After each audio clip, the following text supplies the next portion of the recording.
Meeting is live now.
അപ്പോൾ നമുക്ക് programme തുടങ്ങാം.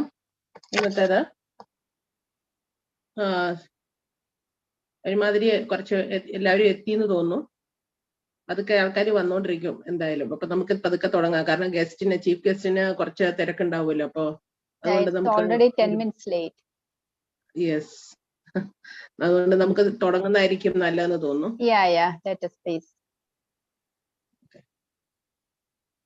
So Susan,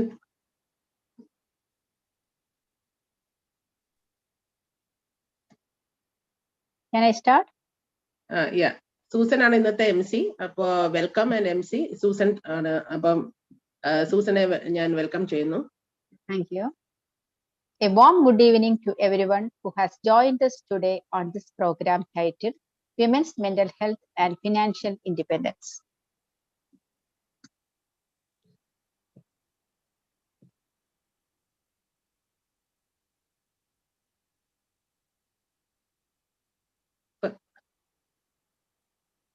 ആദ്യമായിട്ട് ലാലിയുടെ പ്രയർ സോങ് ആണെന്ന് തോന്നുന്നു. അപ്പോൾ ജസ്റ്റ് വെൽക്കം ലാ.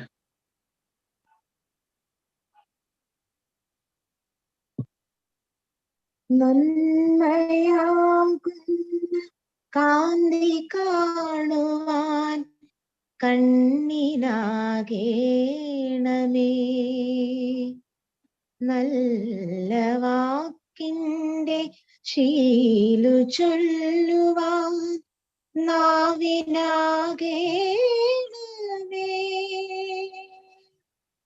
സ്നേഹമാകുന്ന ഗീതമോ എൻ്റെ കാതിനിണയാകണേ, സത്യമെന്നുള്ള ശീലമോടെ ഞാൻ ശാന്തി അറിയണമേ.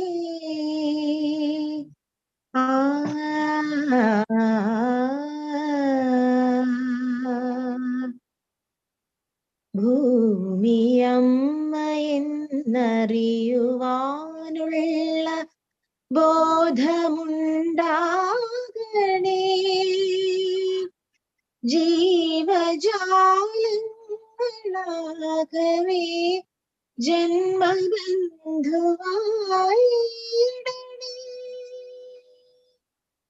ജാതിഭേദങ്ങൾ എന്ന ശാപമോ ദൂരീകരിക്കണേ,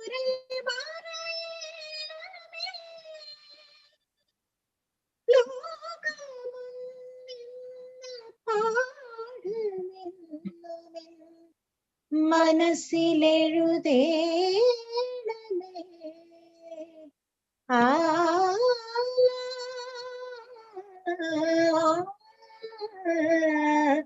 ആ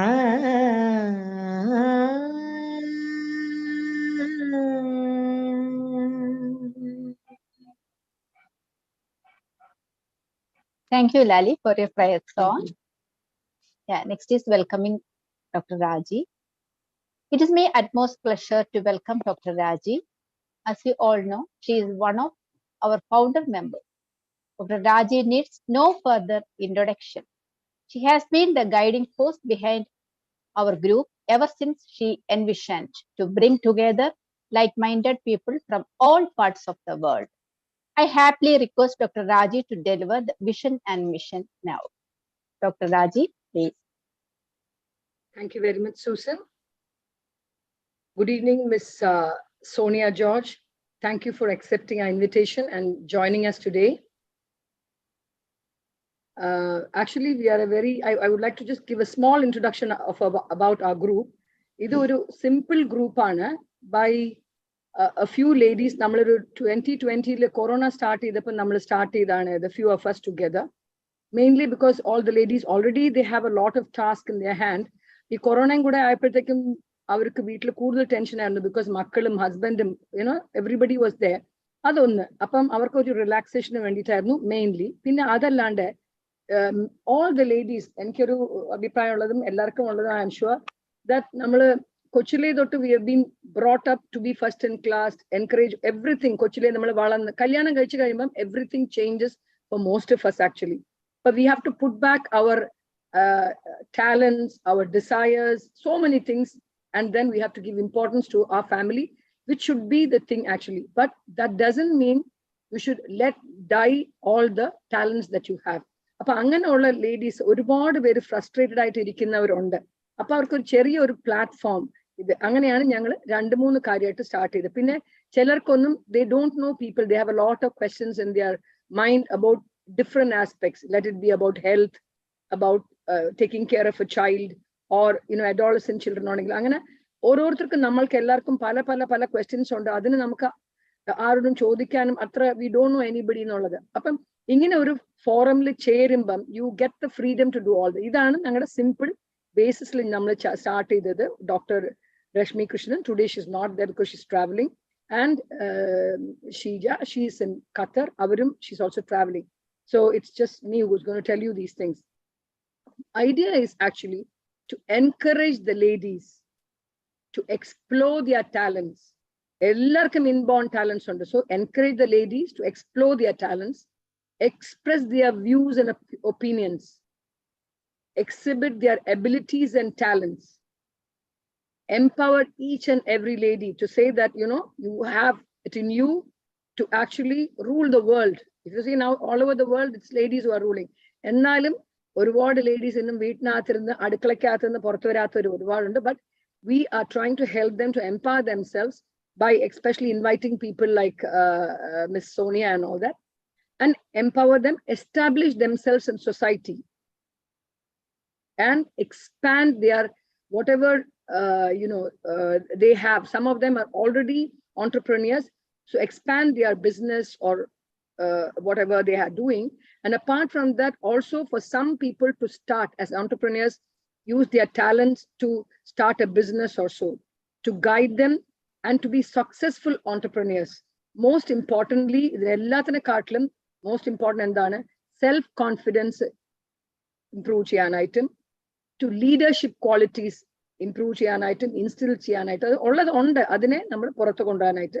Pinne teamwork ennu parnal endu. For example, today's program is done by a team of people led by one person, Aparna, and so it is a coordinating. It's not an easy job, especially for people from different parts of the world. Appa adinu nammal help cheyyunnundu. This particular group is helping. And last but not the least, self-care. Ladies in a health ആണെങ്കിലും ശരി, എന്താണെങ്കിലും ശരി, അവനവന്റെ കാര്യം വരുമ്പം it is last. നമ്മുടെ ഫാമിലിയിലുള്ളവർക്കും എല്ലാവർക്കും നമ്മൾ കൂടുതൽ ഇമ്പോർട്ടൻസ് കൊടുക്കുന്നത്. But self care is the first one. എന്റെ ലെക്ചേഴ്സ് ഞാൻ കൊടുക്കുമ്പോൾ പറയാനുള്ളത്, the head of the family is the man, but we are the neck of the family. Unless the neck moves, the head is not of a great use at all.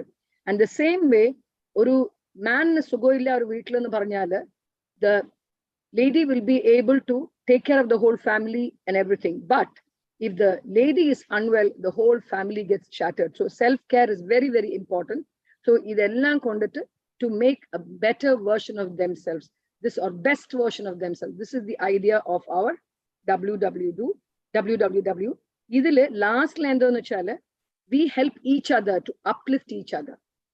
So this is the main mission and vision of our WWW, which means Wings of Women's World. All of us have beautiful wings.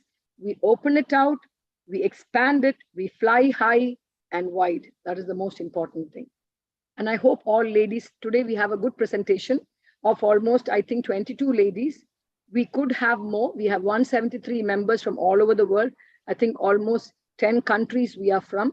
So if every time we should make it a habit to participate, at least be present for the program. You'll have a lot of take-home messages. So ningadude aduthulla ningada friends ivide members okke ullavarodu paraya, so that remind them and to give importance to this program. Thank you.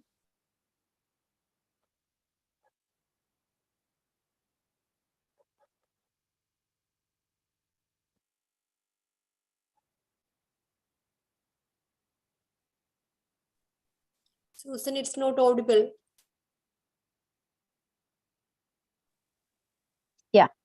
Next is, the word thrive carries a lot of power. It means to grow, develop, success, prosper, and flourish by being your best self. We are women from all across the state who have been pushing our boundaries to discover the best version of ourselves. Today, we are all gathered here as successful women, thriving in our respective fields. We have a lot to share, lot to learn. So now I invite Ms. Sonia George, our chief guest, for a speech.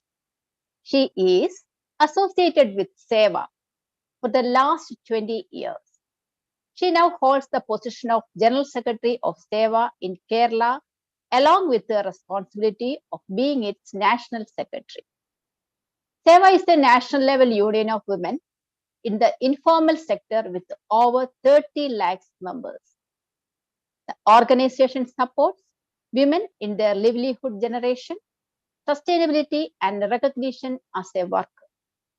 Sonia ma'am is a social activist for the last 25 years.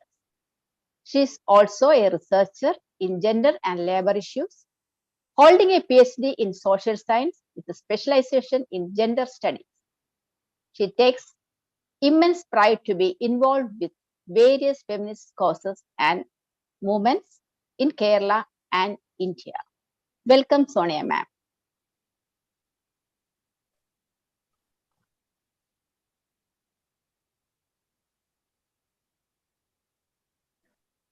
Thank you. Hope I'm audible. Yeah, you are, ma'am. Yeah, thank you. Thank you so much for inviting me to this wonderful group. That's what I understood from Dr. Raji. And thanks, Aparna ma'am, for inviting me, because actually I'm associated with her for the last, I think, almost 2 years, in terms of, means we have been been spending her place in Kottayam, our organization, and that's how we came to know each other. And it's a pleasure to be part of this group, and it means so amazing to see, means women from that's what I heard, 10 countries, 10 രാജ്യങ്ങളിൽ നിന്നുള്ള സ്ത്രീകള് ആണെന്നാണ് I understood. So I think it's a privilege. Thank you so much. And I appreciate your activities. നിങ്ങള് പല രാജ്യങ്ങളിലിരുന്ന് actually you coordinate within yourselves. That is something very interesting. പിന്നെ COVID allowed us to do that. Means ഏത് രാജ്യത്തു നിന്നും എത്ര പേർക്ക് വേണമെങ്കിലും ഏത് സമയത്തും കോണ്ടാക്ട് ചെയ്യാൻ പറ്റുന്ന ഒരു social platform that we got maybe because of COVID. Otherwise, we wouldn't have explored such platforms. അപ്പം അങ്ങനെ ഒരു പ്ലാറ്റ്ഫോമിലേക്ക് വിളിച്ചതിൽ ഒരുപാട് സന്തോഷമുണ്ട്. ആസ് ഇൻട്രൊഡ്യൂസ്ഡ് ഞാൻ സേവ is Self-Employed Women's Association. It is a movement started in Gujarat, Ahmedabad. Actually, it means this year, 2022 is our 50th year. ഞങ്ങൾ 50th anniversary celebrate ചെയ്യുന്ന വർഷമാണ് 2022. It was started in 72. Actually, it was started in Ahmedabad. That time, it was a small town in Gujarat. I don't know how many of you have heard. Most of us study. It means when we study in history and all, we study about means Seva, some part. I don't know, but Ila and people who go for PSC questions, they get questions like who is the founder of Seva. So Ila Ben Ilar, but she was a great activist, Mahatma Gandhi's disciple, and she herself was a lawyer. So അങ്ങനെയുള്ള Ilaben, actually Mumbai, Ahmedabad cities, we know that during the beginning of or the end of 60s and beginning of 70s, there was a big crisis, economic crisis. We talk about economic crisis ne കുറിച്ച് പല കാലഘട്ടങ്ങളിലും പറയും. പക്ഷെ ലോകം അനുഭവിച്ച ഒരു ഏറ്റവും പ്രധാനപ്പെട്ട ഒരു economic crisis സംഭവിച്ചിരുന്ന ഒരു കാലഘട്ടമായിരുന്നു 1960s അവസാനവും 70s ഒക്കെ. ആ സമയത്ത് സംഭവിച്ചിരുന്നത് നമ്മൾ ഇന്ന് കാണുന്ന പോലെയുള്ള ഒരു ഇൻഡസ്ട്രിയൽ വർക്കിംഗ് ക്ലാസ്സിന് പലതരത്തിൽ മീൻസ് പല ഭീഷണികളും നേരിടേണ്ടതായിരുന്നു. വർക്ക് ഫോഴ്സ് മെക്കനൈസേഷൻ വരുന്നു, ഇൻഡസ്ട്രിയലൈസേഷൻ ശക്തമാകുന്നു. ആ സമയത്ത് many people have lost their jobs. അപ്പം അങ്ങനെ ഒരുപാട് പേർക്ക് തൊഴിൽ നഷ്ടപ്പെട്ടപ്പോൾ ആക്ച്വലി ആ കൂട്ടത്തിലുള്ള സ്ത്രീകൾ ഒരുമിച്ച് വന്ന് means can you help us in finding out some alternate employment together with us struggling to fight against this factories, this industries, means who have been retrenching us in terms of mechanization and other things. So അങ്ങനെയായിരുന്നു. അങ്ങനെ ആ സ്ത്രീകളുടെ സ്ട്രഗിളിൽ നിൽക്കുമ്പോഴും പ്രത്യേകിച്ചും മഹാത്മാഗാന്ധിയുടെ ഏറ്റവും പ്രധാനപ്പെട്ട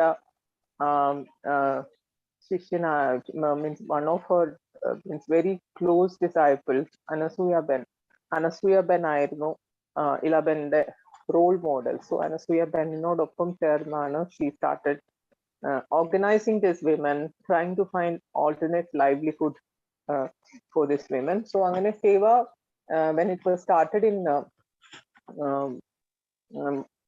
Gujarat, in Ahmedabad, actually it started by organizing them and trying to find alternate employment as street vendors. So എന്ന് പറയുമ്പോൾ നമ്മളിപ്പോൾ നമുക്ക് എല്ലാവർക്കും സുപരിചിതമായ ഒരു ട്രേഡ് ഗ്രൂപ്പാണ് street vendors. People who cell means on the road sides, pavements or markets, or means without a constant, a fixed place. അങ്ങനെയുള്ള street vendors. And that time അവിടെയൊക്കെ means there were so many natural markets in terms of old clothes. അഹമ്മദാബാദിലെ വലിയൊരു selling കാര്യങ്ങളായിരുന്നു. Means ഒരുപാട് difference in the means rich and poor തമ്മിലുള്ള ഒരുപാട് difference വന്നപ്പോൾ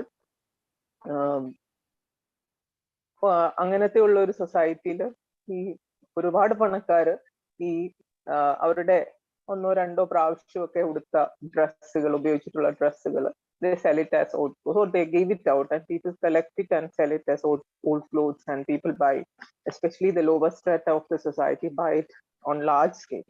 So അങ്ങനെ ഒരു alternate old clothes, vegetables, അത്തരം കാര്യങ്ങൾ സെയിൽ ചെയ്യാനായിട്ട് ഇവരെ എക്വിപ്പ് ചെയ്തുകൊണ്ടാണ് സേവ started in 1972. And all through means all these 50 years it was a long struggle means to get recognition. That was one of the main things that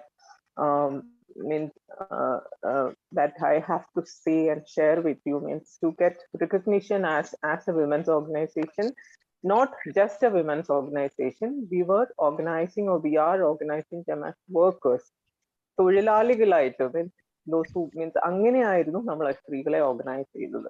Not as housewives or supporting staff or means people who wanted jobs, but women who are working or who are finding their own means of livelihood. That's how the name itself came. Self-employed in that concept means who has no employer. ഒരു തൊഴിൽ ദാതാവില്ലാത്ത ഒരു സാഹചര്യം നമുക്ക് understand ചെയ്യാൻ ഇപ്പോഴായിരിക്കും നമുക്ക് കുറച്ചുകൂടെ എളുപ്പം. Because so many women are now engaged in enterprises or becoming entrepreneurs. They are putting very good models on means how can you run a business and all. But that time അങ്ങനെ ഒരു concept, self employment എന്നൊരു concept ഇല്ലാതിരുന്ന ഒരു സമയത്താണ് we are workers but we are self employed and we are workers but we are poor. ഇതായിരുന്നു അന്ന് when സിവ was started means നമ്മുടെ ഒരു സ്ലോഗൻ എന്ന് പറയുന്നത് അതായിരുന്നു. സോ ആക്ച്വലി ആ ഒരു സ്ട്രഗിൾ ആണ് നമ്മൾ means workers who are not means employed in an employer relationship. ഒരു തൊഴിൽ ദാതാവ് എപ്പോഴും ആബ്സെന്റ് ആയിരുന്നു. Even if the employer was there, they tend to be invisible. For example, domestic workers. നമുക്ക് എല്ലാവർക്കും ഏറ്റവും പരിചയമുള്ള ഒരു മേഖലയാണ് ഡൊമസ്റ്റിക് വർക്ക്. നമ്മുടെ വീടുകളിൽ ജോലി ചെയ്യാൻ വരുന്ന സ്ത്രീകൾ. അപ്പം അവർക്ക് എല്ലാവർക്കും എംപ്ലോയേഴ്സ് ഉണ്ട്, but those employers are invisible. So ആ ഇൻവിസിബിലിറ്റി എന്ന് പറയുന്നത് we don't want to get identified as their employer, because employer എന്നുള്ളൊരു implication, it's not a simple implication. It tends to understand many consequences of being an employer. Means like means we are liable to that particular person in terms of means their safety, their working means in terms of wages, social security, everything. Means we are supposed to provide if we are identified as an employer. So now means as such we don't have any contracts, any written contracts. If a person comes and works in a home, means she can leave anytime or you can ask her to leave anytime. Means അങ്ങനെ ഒരു relationship. അതുകൊണ്ടാണ് ആ ഒരു domestic work എന്നുള്ള category പോലും self employed വരുന്നത്. അപ്പം നമുക്കുണ്ടായിരുന്ന ഒരു ഏറ്റവും പ്രധാനപ്പെട്ട ഒരു പ്രശ്നം when we started organizing, the problem is that women, it's not an easy, means as Dr. Raji was saying, it's not means it's not easy to bring them together. Means they had so many limitations in terms of family will be one of the first limitation. I mean there'll be children, or there'll be people means who are depending on them in terms of care. അങ്ങനെ ഒരുപാട് പിന്നെ the control of the husbands, they were not like not employed in a normal manner. So idellam oru limitations aayirunnu to bring women together. Seva has started like how can we support these women to come together? Adayirunnu nammal eppalum aalochiche ettom first thing, how can means നമുക്ക് അവരെ കൊണ്ടുവരണമെങ്കിൽ അവർക്ക് ഒരുപാട് support കൊടുക്കണം. So for example ഈ സ്ത്രീകൾ പുറത്തേക്ക് വരണമെങ്കിൽ first thing they need child care. That was very important. So so how can we provide child care for this women? നമ്മുടെ നാട്ടിൽ ഇപ്പോൾ നമുക്കറിയാം അംഗൻവാടി അല്ലെങ്കിൽ നഴ്സറീസ്, കിൻഡർ ഗാർഡൻസ്, ഇത്തരം സാധനങ്ങളൊക്കെ വളരെ കോമൺ ആണ്. അന്ന് ഇതൊന്നും ഇല്ലാതെ ആ നാട്ടിൽ ഇപ്പോഴും അങ്ങനത്തെ ഈ അഹമ്മദാബാദ് അല്ലെങ്കിൽ ഗുജറാത്ത് അങ്ങനത്തെ സ്റ്റേറ്റുകളിലൊന്നും ഇപ്പോഴും അത്തരം അംഗൻവാടീസ് ഒന്നും അത്ര നമ്മുടെ നാട്ടിലെ പോലെ ഒന്നും അത്ര കോമൺ അല്ല. അങ്ങനെ ഒരു സ്ഥലത്ത് how can we provide child care support to the women workers? That was one of the first thing that we thought about. Means how could we formulate child care in terms of supporting them. So adinu thanne so we have developed this.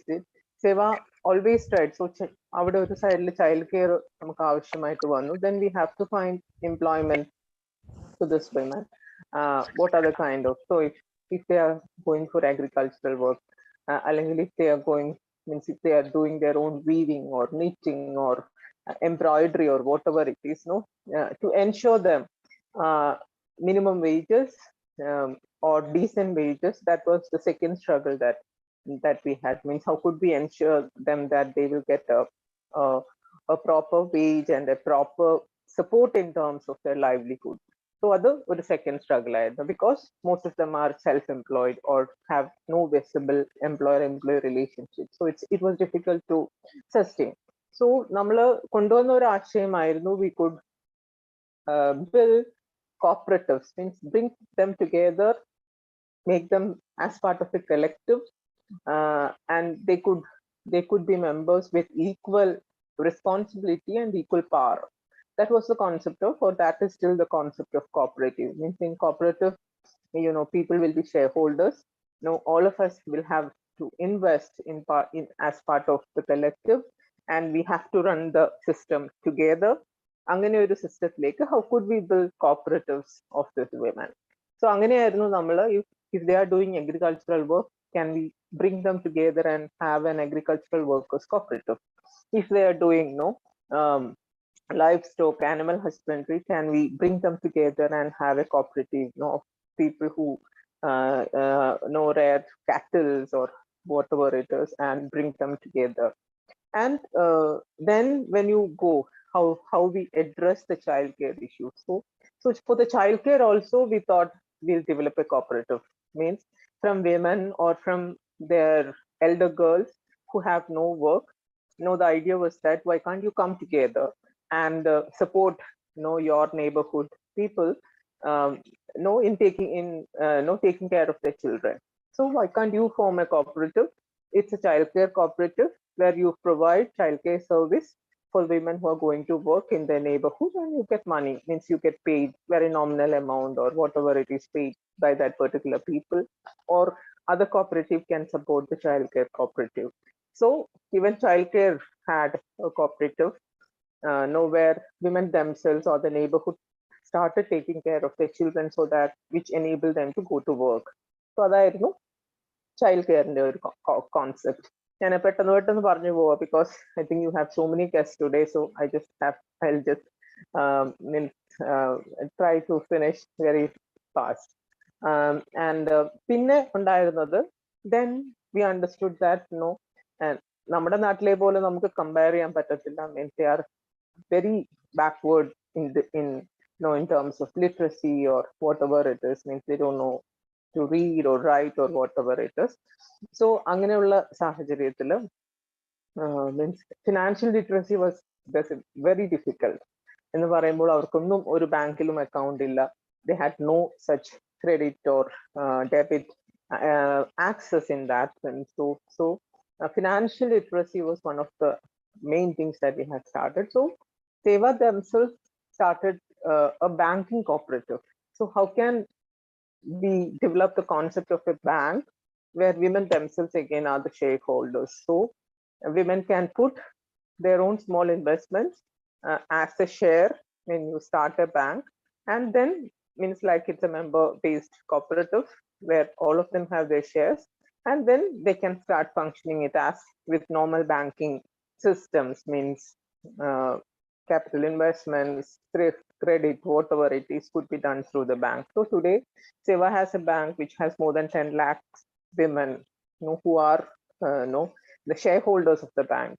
So the profit, everything will be shared within these people, means who are the shareholders.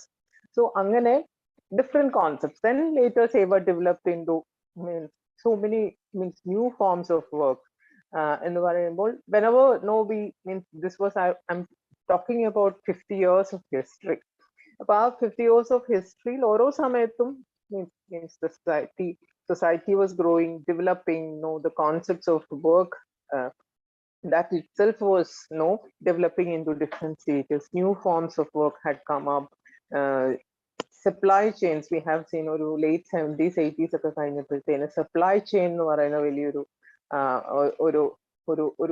means it was like multinationals coming to ഇന്ത്യയിൽ അതുപോലെയുള്ള third world കൺട്രീസിലേക്ക് multinationals കാര്യമായി വരികയും ഈ industrial society ഭയങ്കരമായിട്ട് scattered ആക്കിക്കൊണ്ട്, because everything became expensive, production became expensive.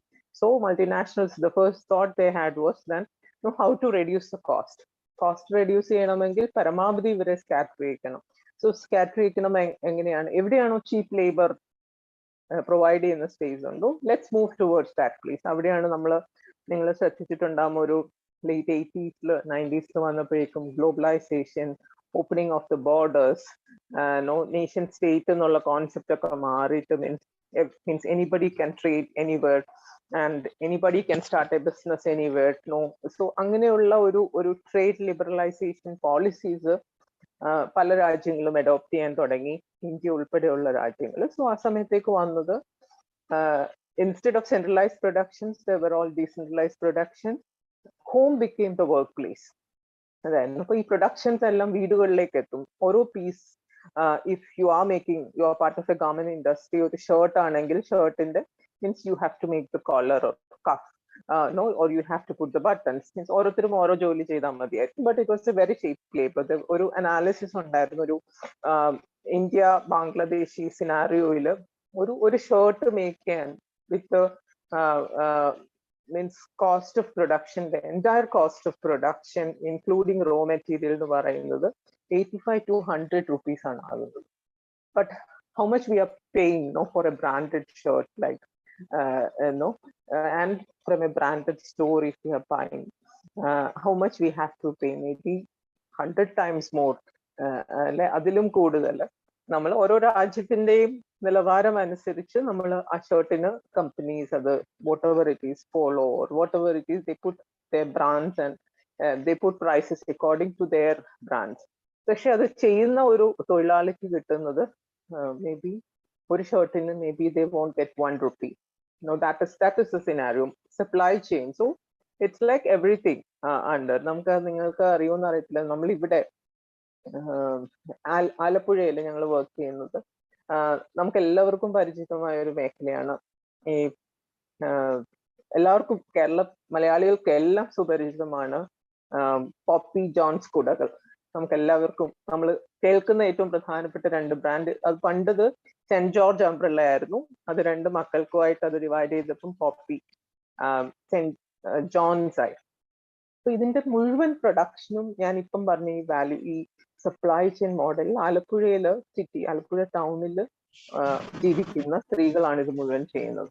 ഞങ്ങൾക്ക് ഒരു more than 2000 members ഉണ്ട് ഈ അംബ്രല്ല മേക്കിംഗ്, പോപ്പി സെന്റ് ജോൺസിന്റെ വർക്ക് ചെയ്യുന്നവര്. അപ്പം അവരുടെ നമ്മളൊരു കണക്കുകൾ എടുത്തപ്പം കൊടയുടെ ഏറ്റവും പ്രധാനപ്പെട്ട ഒരു ഭാഗം എന്ന് പറയുന്നത് ഈ ഫ്രെയിം ആണ്. ഫ്രെയിം ഇടുക എന്ന് പറയുന്നതാണ് അതിന്റെ ഒരു ക്രൂഷ്യൽ പണി. അപ്പൊ അതിനകത്ത് ഭയങ്കര ഷാർപ്പ് എഡ്ജസ് ആണ്. അത് ഒരു എഡ്ജ് അതിന്റെ ഇതിലേക്ക് കയറ്റി, പക്ഷെ അവരുടെ കണക്ക് എന്ന് പറയുന്നത് ഡസൻസ് ആണ്. So they are doing 12 dozens. That is A normal measurement എന്ന് പറയുമ്പോൾ 144 പീസസ്. അപ്പം ആ 144 pieces they may take means around 1.5 days to finish it, but they get 444 pieces. They are paid between 130 and 135 rupees. That means for 1.5 days of work, 444 pieces means a woman is getting only 130 or 35, not even 1 rupee for an umbrella they are getting. So ഇത് നമ്മുടെ തൊട്ടടുത്ത് നടക്കുന്ന സ്ഥലമാണ് കേരളത്തില്. പക്ഷെ ഈ poppy അംബ്രല്ലയുടെ അല്ലെങ്കിൽ saint ജോൺസിന്റെ ആൾക്കാർ പറയും we don't have any production in Kerala, we are doing it outside the state. പക്ഷെ ഇതാണ് യാഥാർത്ഥ്യം. അപ്പം ഇത്തരം ഒരു സാഹചര്യമാണ് ഈ പറയുന്ന സപ്ലൈ ചെയിനെ കുറിച്ച് ഞാൻ പറയും. So how can we get minimum wages or how can we assure minimum wages for supply? So നമ്മൾ കുറെ പേരെ അവിടെ നിന്ന് വിട്ടിട്ട് how can we start our own again cooperatives, means weaving cooperative, handloom cooperative, അല്ലെങ്കിൽ tailoring cooperative or embroidery cooperative or whatever it is, means how could we do that? അതായിരുന്നു നമ്മുടെ വേറൊരു തരം, means how could we support women in terms of developing their own skills. So അതിനകത്ത് skills വലിയൊരു important ഫാക്ടറാണ്. ഈ women ഇപ്പം ഗുജറാത്തിൽ നമ്മൾ പോകുമ്പം കച്ചേരിയിൽ പോകുമ്പം all of them are they have inborn skills of very fine embroideries and that mirror work and all those things. We'll be amazed at how these women they never would have come out of their houses. നമ്മൾ അവരുടെ വീട്ടിൽ നിന്ന് പുറത്തു വന്നിട്ടേ ഇല്ല, പക്ഷെ അവരുടെ skill in terms of that micro finishing of that work. So angana cheyuna streegal, it seemed like chicken curry in Gujarat, in UP. We have more than 1 lakh members in Uttar Pradesh. So these women are very cheap labor. Means അങ്ങനെ ഒരു piece അവർക്ക് ചെയ്യുന്നതിന് ഒരു ഡ്രസ്സിന്റെ ഒരു front part work ചെയ്യുന്നതിന് അവർക്ക് they make it 20 rupees, 25 rupees. അങ്ങനെ വെരി ചീപ്പ് ലേബർ. പക്ഷെ ഒരു ചിക്കൻ കാരി ടോപ്പ് കുർത്ത നമ്മൾ വാങ്ങണമെങ്കിൽ we have to, if a full embroidery work, we have to pay more than 2000 rupees. അത്ര ഗ്യാപ്പ് ഉണ്ട് ഈ ഒരു supply ചെയിനകത്ത്. So there we have developed cooperative of women who do this work and try to build up, try to link them with government agencies. How can we improve their minimum wages? So that they are going, they are not going through the hands of middle persons or middlemen, but they directly, how can we bring them directly to the market? അതാണ് നമ്മുടെ ഏറ്റവും വലിയ ഒരു challenge. Means whatever products that they make, even if it is chicken or embroidery, Kutch embroidery, or Balrapuram weaving, or whatever it is, means how could we bring them directly to the customers, to the market? So that is one of the biggest struggle that we have taken as a challenge. So through that, enganana to ensure them a decent livelihood, means decent wages, decent social security. So Seva has a very big, huge social security wing, means where all these women are insured. Means they get their insurance in terms of sickness or means different kinds of illness or maternity benefits or such kind of, and how can they get a kind of small pensions when they are living in work? So or how can they have a saving system within the organization? So we have a huge, it's called Vimo Seva, it's a social security wing of Seva, which brings these women trying to recognize their contribution to the society, to the family, and how can they have some kind of social security assistance, social security assurance. So that is something, because none of these women, our state, നമ്മുടെ മുഴുവൻ state മെക്കാനിസവും എനിക്ക് തോന്നുന്നു നമ്മുടെ സ്റ്റേറ്റിന്റെ ഒരു കണക്കെടുക്കുമ്പോൾ എനിക്കറിയത്തില്ല, നിങ്ങൾ ഭൂരിഭാഗം പേരും why we have to go out of the country and work? That's a big question. Means നമ്മുടെ സ്റ്റേറ്റ് നമുക്ക് വേണ്ട തരത്തിലുള്ള എംപ്ലോയ്മെന്റ് ഓപ്പർച്യൂണിറ്റീസ് പ്രൊവൈഡ് ചെയ്യാത്തത് കൊണ്ടും നമ്മുടെ ഒരു എക്സിസ്റ്റൻസ് ബുദ്ധിമുട്ടായത് കൊണ്ടും ആണ് നമ്മൾ means we are going out of the country or out of the state and working in a better situation. ഇപ്പൊ നമ്മൾ കാണുന്നുണ്ട് migrant workers, lakhs and lakhs of migrant workers are coming to Kerala now. Means that is a scenario. That was something that we realized. എന്തുകൊണ്ടാണ് കേരളത്തിലേക്ക് വരുന്നത്? Actually, Kerala's means labor productivity in that sense is very expensive. കേരളത്തിലെ തൊഴിലാളികൾ അവർ ഭയങ്കര expensive ആണ്. അപ്പൊ അതുകൊണ്ട് തന്നെ സ്ലോലി ആ ഒരു സ്പേസിലേക്ക് കുറഞ്ഞ കൂലിക്ക് ഇവർ വരാൻ തുടങ്ങിയപ്പോൾ for them 600 or 700 or 800 rupees is like means they are in a heaven when we compare to situations of West Bengal or Orissa or Jharkhand or Bihar. Idana our situation. So they come to Kerala. So that's the same thing, same logic behind people from Kerala migrate to better livelihood situation in terms of status or in terms of mobility. അപ്പം അങ്ങനെ പോകുമ്പോഴേക്കും ഇവിടുത്തെ അത് കാണിക്കുന്നത് an employment scenario in the country means state's inefficiency to support its people, its citizens, through providing jobs or through providing livelihood means or through providing social security, nothing. So I have been discussing with my uncle and aunt. They were here, they are settled in US. So they are retired and they were talking to me about the social security system in the US. So I was saying, if we had got 1/10 or 1/20th of what you were getting in US, people in India would have been so happy, to live in this country. And because അത്രയും പോലും കിട്ടാനുള്ള ഒരു ശേഷി ഇല്ലാത്ത ഒരു സാഹചര്യത്തിലാണ് all these experiments that we are doing is becoming relevant for people, for women. So ഇപ്പം ഏതൊരു എഡ്യൂക്കേറ്റഡ് വിമനും ഇന്ന് കേരളം ഒരു after certain stage they want to migrate. That is, or ഇന്നത്തെ youngsters എല്ലാം migrate ചെയ്യാൻ ആഗ്രഹിക്കുന്നവരാണ്. കാരണം ഇവിടെ നിന്നാൽ അവർക്ക് കാരണം only 4 to 5% of people have jobs.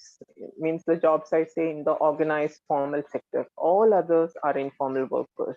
So even those who work from the private companies, they themselves means that jobs are not secure. Anytime the company can terminate them. That is the situation now. The contracts are like that. There are no such kind of permanent contracts. So in this context, how to secure people's life, how to make them live a decent life means we have a housing cooperative that I forgot to say.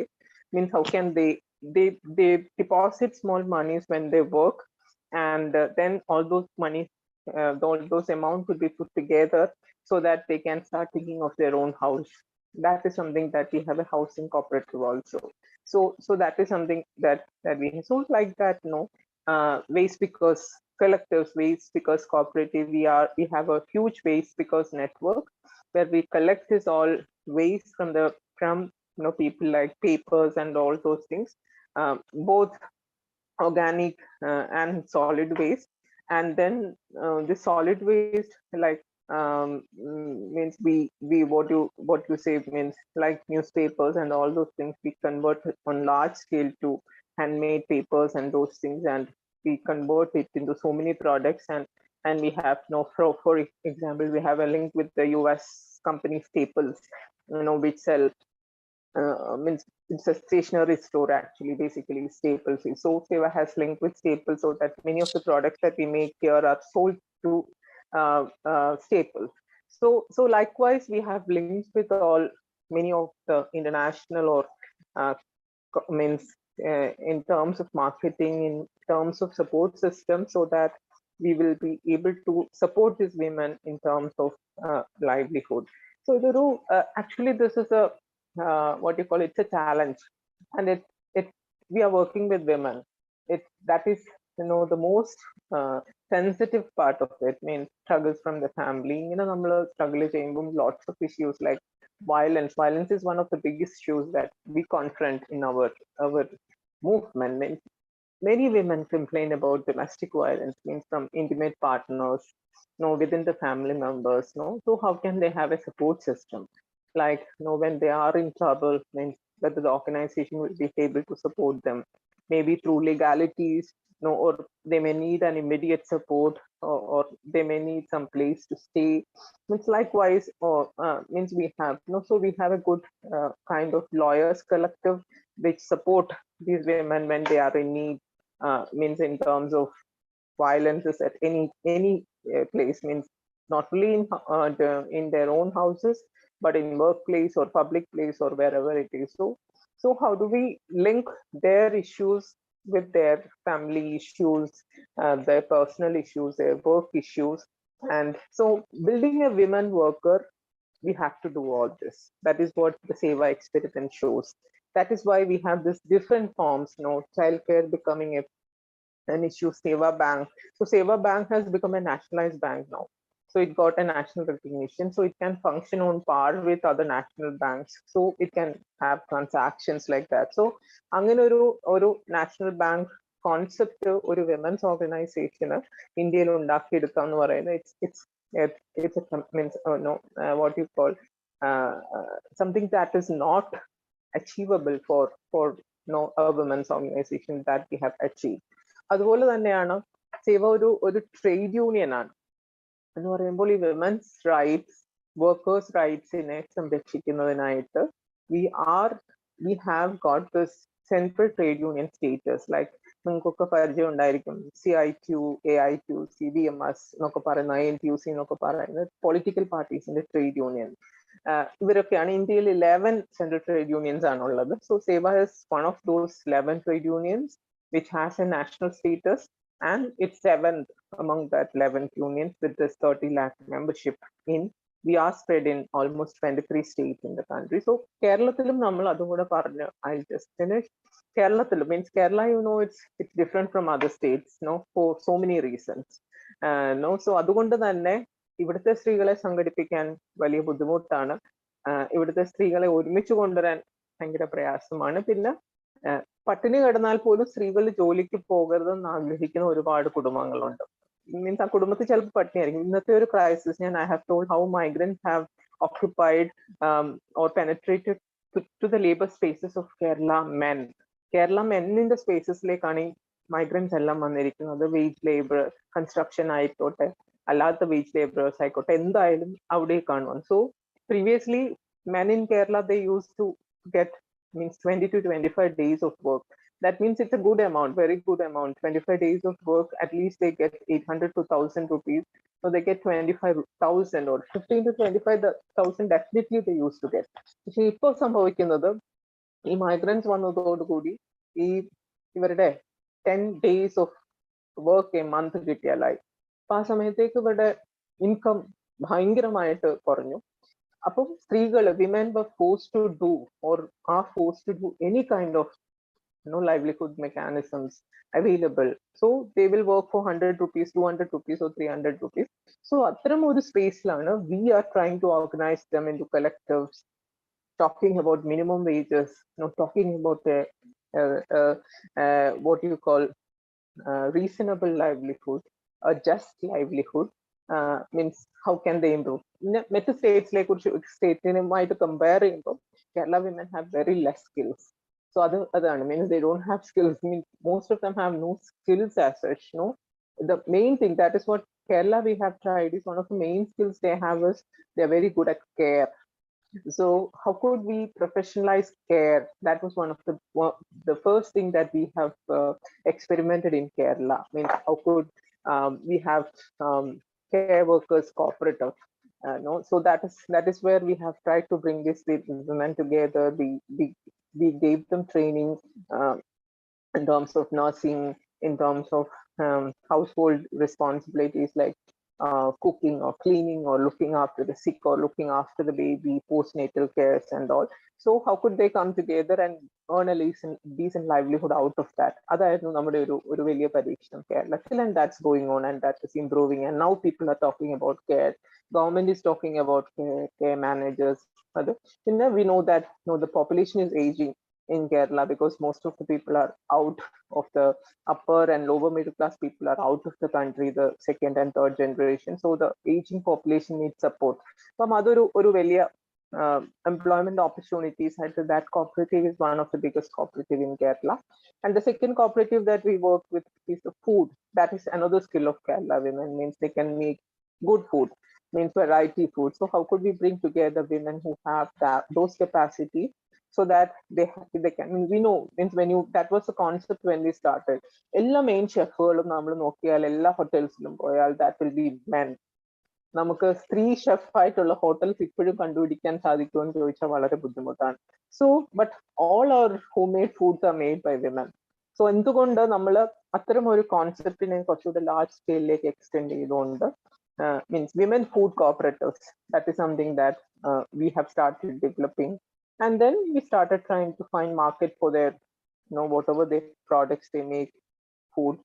So how to bring market linkages to that and earn or support them to earn a sustainable livelihood. So that is something that, and so following the national model and depending on or particularly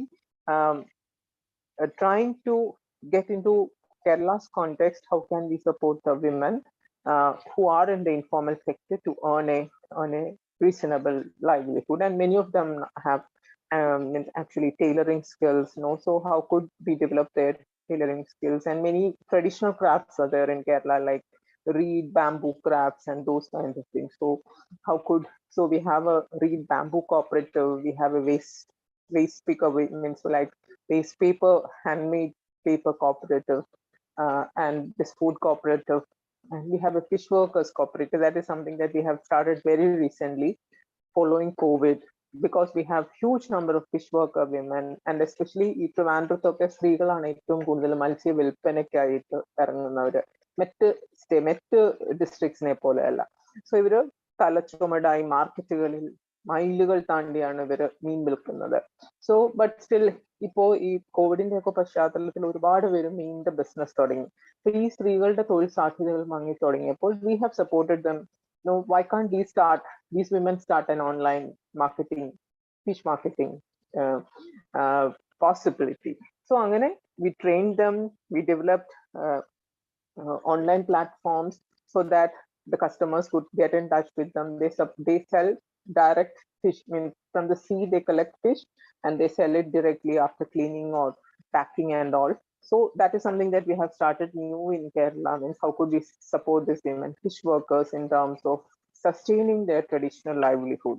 So that is what we are trying to do it in terms of supporting the most needy women in the country, in Kerala, in small areas, and it's lot of challenges, so many challenges, and that's not an easy for a person like me, means who have been ഇങ്ങനെ ഒരു പ്രസ്ഥാനത്തിനോട് this is actually my 22nd year, means I started in 2000, 22 വർഷമായി. So അതൊരു വലിയ long struggle ആയിരുന്നു to develop this in Kerala. That was one of the biggest struggle. I spent almost my good എൻ്റെ എല്ലാ vocational career explorations I have done with Seva in terms of supporting these women. But of course, Seva gave me a lot of opportunities in terms of engaging with national, international movements, labor movements, women movements, international labor organization, international standard making process. So in between I could study, means I was saying now I'm doing my postdoctoral studies because these experiences have made me to focus or sharpen my knowledge to a different level so that I can support the society and support the women. So Atharamaru opportunity, it was not something that I worked for financial benefit, but for the benefit of these women. So we could develop such strong women leaders in Kerala so that they are able to take up challenges like this, to stand by their own, to earn a decent livelihood, sustainable livelihood, sustainable social security means. So we have here also, we have this welfare system where we collect a small amount from the members, they contribute, and the organization also contribute, and they get an amount like PF or something when they're retired, and we connect them with the welfare systems of the state also. So that's how we function, and bringing or taking up more challenges, building more cooperatives, building more new forms of work that are emerging in society, and linking with that national, international politics. So that is where we stand here, and I think I stop here, and thank you very much, and whatever you want to ask, you can ask. So thank you very much for this opportunity. Thank you Sonia ma'am. ഇത്രയും നല്ല life എക്സ്പീരിയൻസുകൾ ഞങ്ങൾക്ക് ചുരുങ്ങിയ സമയത്തിനുള്ളിൽ പറഞ്ഞു തന്ന് ഞങ്ങളെ എത്ര aware ആക്കിയതിനായിട്ട് വളരെ വളരെ വളരെയധികം നന്ദി. Thank you so much ma'am. ഇനി നമുക്കൊരു കുറച്ചൊന്ന് റിലാക്സ് ചെയ്യാം ഒരു നല്ല പാട്ട് കേട്ടിട്ട്. Okay, I invite regional head from Australian region, Kavya Arun, for a beautiful song.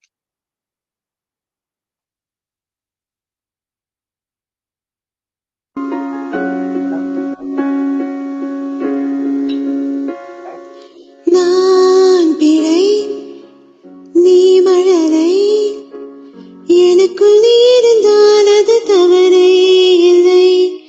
நீலை நான் பருவமழை சிறு சிறு துளியாய் விழும் தருணம் இல்லை. ஆழியில் இருந்து அலசி எழுத்தேனே அடைக்கலம் அமைக்க தகுந்து வந்தானே. அடியழகா சிரிச்ச முகமே நான் நினைச்சால் தோறும் இரவே. அடியழகா சிரிச்ச முகமே நினைச்சால் தோறும் இரவே. நான் பிறந்த தினமே கிடைச்ச வரமே. ஓ நான் பிழை நீ மழலை எனக்குள் நீ இருந்தால் அது தவறே இல்லை.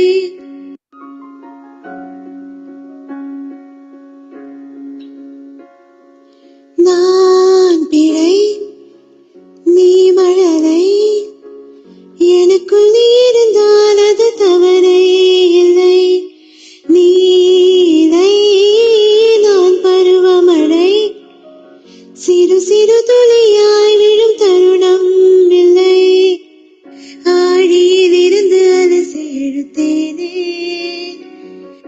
அடைக்கலம் அமைக்க தகுந்த வந்தானே அடியழகா சிரிச்ச முகமே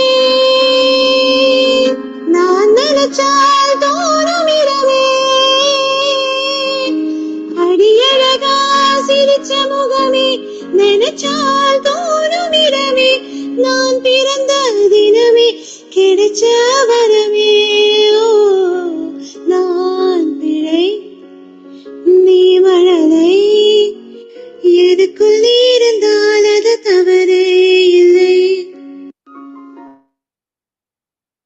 Thank you, Kavya, for your beautiful song. Thank you so much. We are very much relaxed. Okay.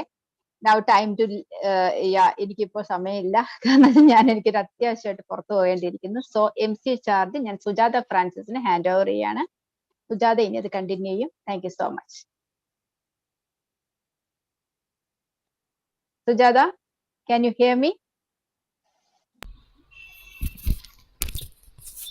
Yeah, good evening, good evening. Yeah. This was, which program was this? This is ma'am, Susan ma'am. Hello. Yep. Yeah, ask me. Yeah. Hello. Yeah, please wait. The Karkataka Kanji was not over, isn't it? Not over. Yeah, you can welcome Miss Geeta Pradeep. Okay, please wait.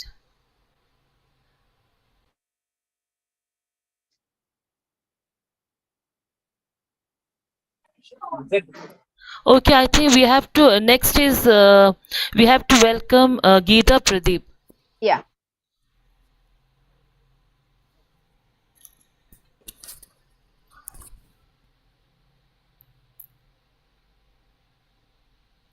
I was given from Nishi Govind onwards. That is why I was in a doubt.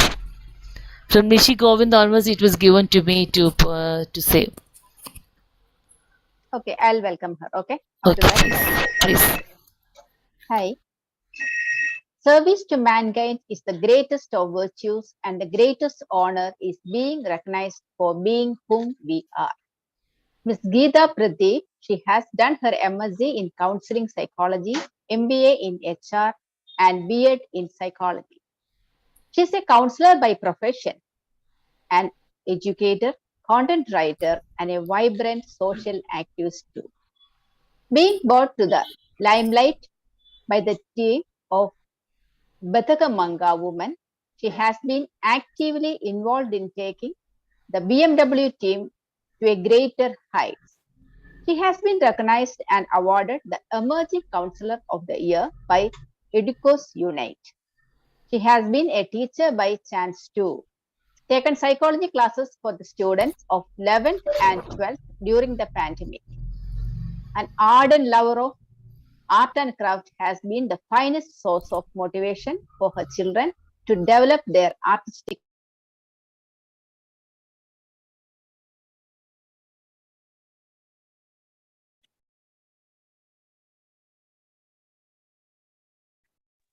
Susan, mic mute ആയി പോയേ.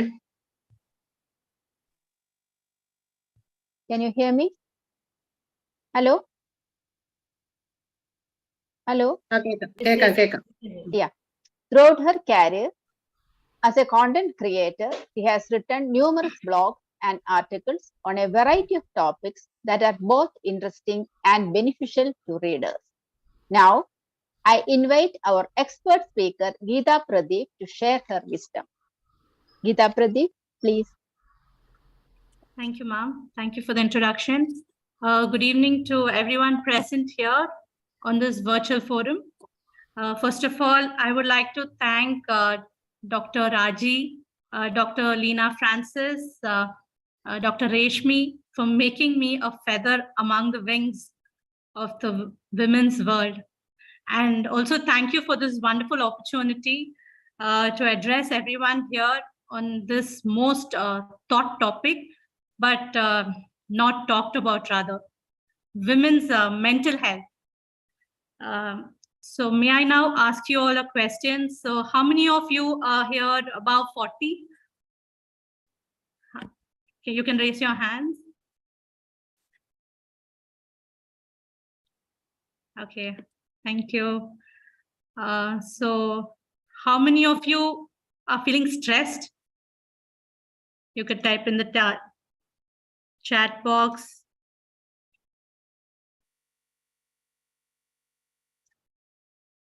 Okay, I can't see any message. Good. I'm happy that none of you are stressed out here. Oh, I am always at stress. Okay, Susan. Okay, so how many of you think you would be better off in a different life? Yes. Yes. Anybody else? So you all are contented. That's nice. That's good. Anyways, so just one more last question I would like to ask. How is your mental health?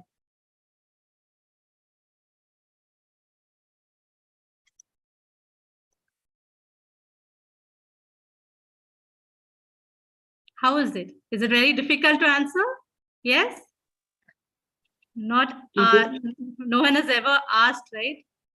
Such questions? Yes? So Can you far, hear good, me? ma'am. So far, Okay, good. that's nice. So here, so this is where the problem starts, you know, because we are never taught to ask this question or even how to answer this, right? So before I start, I would like to start off with a quote. Okay, you may not know how far you will go, but you know that as long as you spread your wings, the winds will carry you through. I just love this quote. I think it was apt for this group, so I just took it. And so I'm here to speak today about mental health among women, especially in middle age. And why I chose this, like I think most of you are here above at the middle age. And so, you know, we all know life is full of challenges, be it the rich or the poor. But being a woman is like one of the life's most challenging tasks. Don't you all agree? Yes. So first let me tell you, like, what is mental health, right? It is our emotional, psychological, and social well-being. Okay. Yes, it is like, of course, as important as our physical health, right? So it is also seen to affect mostly women more than men, and especially middle-aged women. So that is the age between 45 to 60. Okay. And many researchers say that, you know, middle-aged women are more depressed and have more anxiety issues compared to the other age groups. So you also must have heard like many women are committing suicide and due to mental stress or have intellectual disabilities. Does society really call for this? Have you all wondered why this is happening? Let me tell you, this is a period where as a woman, you are playing multiple roles, right? So being a daughter, mother, grandmother, name it, wife, daughter-in-law, and sister, and that too, you're taking care of the house and you're working as a professional, you are being responsible wherever you work in your workplace. So the tension starts here, right? So adjusting to all the different roles, like trying to balance everything, we are like forgetting how to take care of ourselves, right? So apart from this, you can say financial status, lack of sleep, overexertion, or like too much work pressure, and illness of or loss of loved ones, separation due to you know, your children moving abroad, or someone close to you moving away from you for work or studies, divorce, then feeling of criticism, put down by someone, you lose your self-esteem. Then the environmental stressors, like, you know, recently for the past 2 years, we all have suffered gone through COVID, and they even some of them must have undergone even natural disasters, right? And sudden traumatic events like taking care of someone who's terminally ill, all this, and even violence or sexual abuse. So women are like prone to everything, right? So on top of all this, there is still one more problem, which I would call it as FOMO, like FOMO. I think it is quite a new word for you all. And let me tell you, it is a feeling of missing out. So in this new digital age of ours, we are too active on social media and may tend to have like imagined fears, like, that everyone is having more fun than me, or making more friends than me, or having a better life and family, right? So still, apart from this also, there is one more issue faced by all middle-aged women, and I'm sure you all must be going through it, and that is, it is also a period when a major transition is taking place in your body, which is the menopause and the perimenopause, right? Women undergo so many changes, like in terms of physical and psychological symptoms. So this is because your body is like preparing for a lot of changes. The estrogen and the progesterone hormones decline like completely, and these and because of this imbalance in these hormones, there is an imbalance in the brain functioning also, right? So automatically, because of this imbalance, you experience depression and anxiety and weight gain and other issues, right? So it is said that almost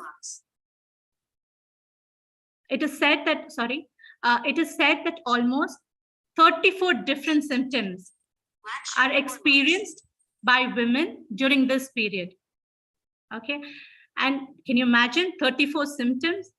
And that too, the saddest thing is that there's still a social taboo talking about these topics, like menstruation, menopause, and having not much awareness is provided to women on these topics and how to deal with these problems during these times, right?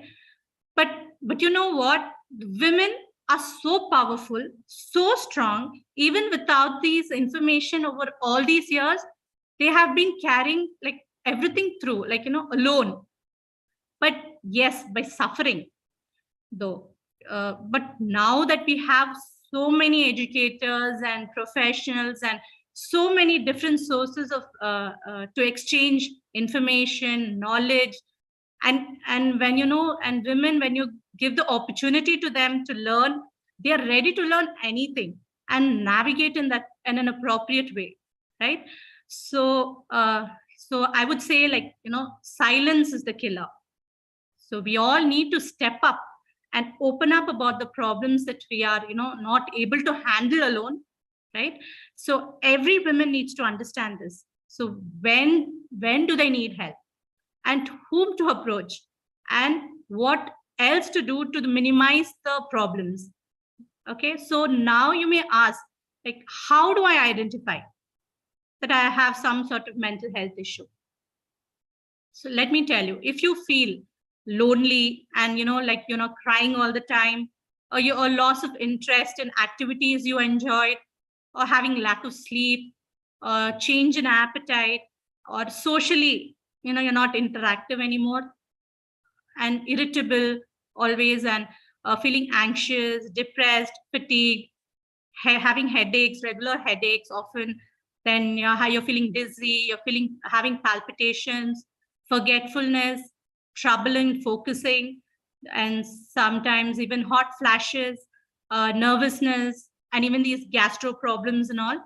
So all these are like certain symptoms, like if not treated, they may lead to mental disorders like anxiety disorders, eating disorders, then OCD, and even depression, bipolar, sleep disorders, and like even schizophrenia and Alzheimer's. All these are like degenerative disease, but this may be the causes. Okay, but let me tell you something. If you're experiencing any of these symptoms, don't worry. Okay, it is not going to be there forever. It is completely fine. And moreover, you are not alone. Okay. So, and it is not difficult to get over it. It's not something difficult. So just by putting in some little effort or some lifestyle changes, making some changes in your lifestyle, you can handle everything. Trust me. And it is very important that you all need to fuel up yourself just by understanding your problem, getting support, and making some lifestyle changes. Okay, so you can come over it, you can get over these things. So let me tell you some ways to manage it. Okay, firstly, like Dr. Raji also had mentioned, self-care. I think that is what is the need of the hour. Okay, to feel good in one's skin, like to at the inside, both in the inner and the outer self. Okay, it really matters. And age doesn't matter. I repeat it again, age doesn't matter. In fact, the more you take care of yourself, you're going to feel more confident and you're going to feel really good about yourself. Okay, so self-care, I would say, is the first step. Then take a break. You know, manage your time. You know, get some rest. You don't have to do everything all together. You know, pressurizing yourself, right? So take a break and have a balanced diet. You must have heard everyone talk about this, but yes, eating fresh fruits and vegetables, adding more lentils, and even phytoestrogens, because as your estrogen levels decline, that is when your problems are hyping up, right? So there is plant-based phytoestrogens, like in foods like soya or flax seeds and all that. So that will help you to reduce your depression and anxiety and all these symptoms. Okay, and you could also meditate and do deep breathing and do a lot of relaxation techniques to get some good sleep. Okay, and also you could exercise. Yes, definitely exercise is a need, like yoga or even simple, like, you know, walking for half an hour to 45 minutes a day.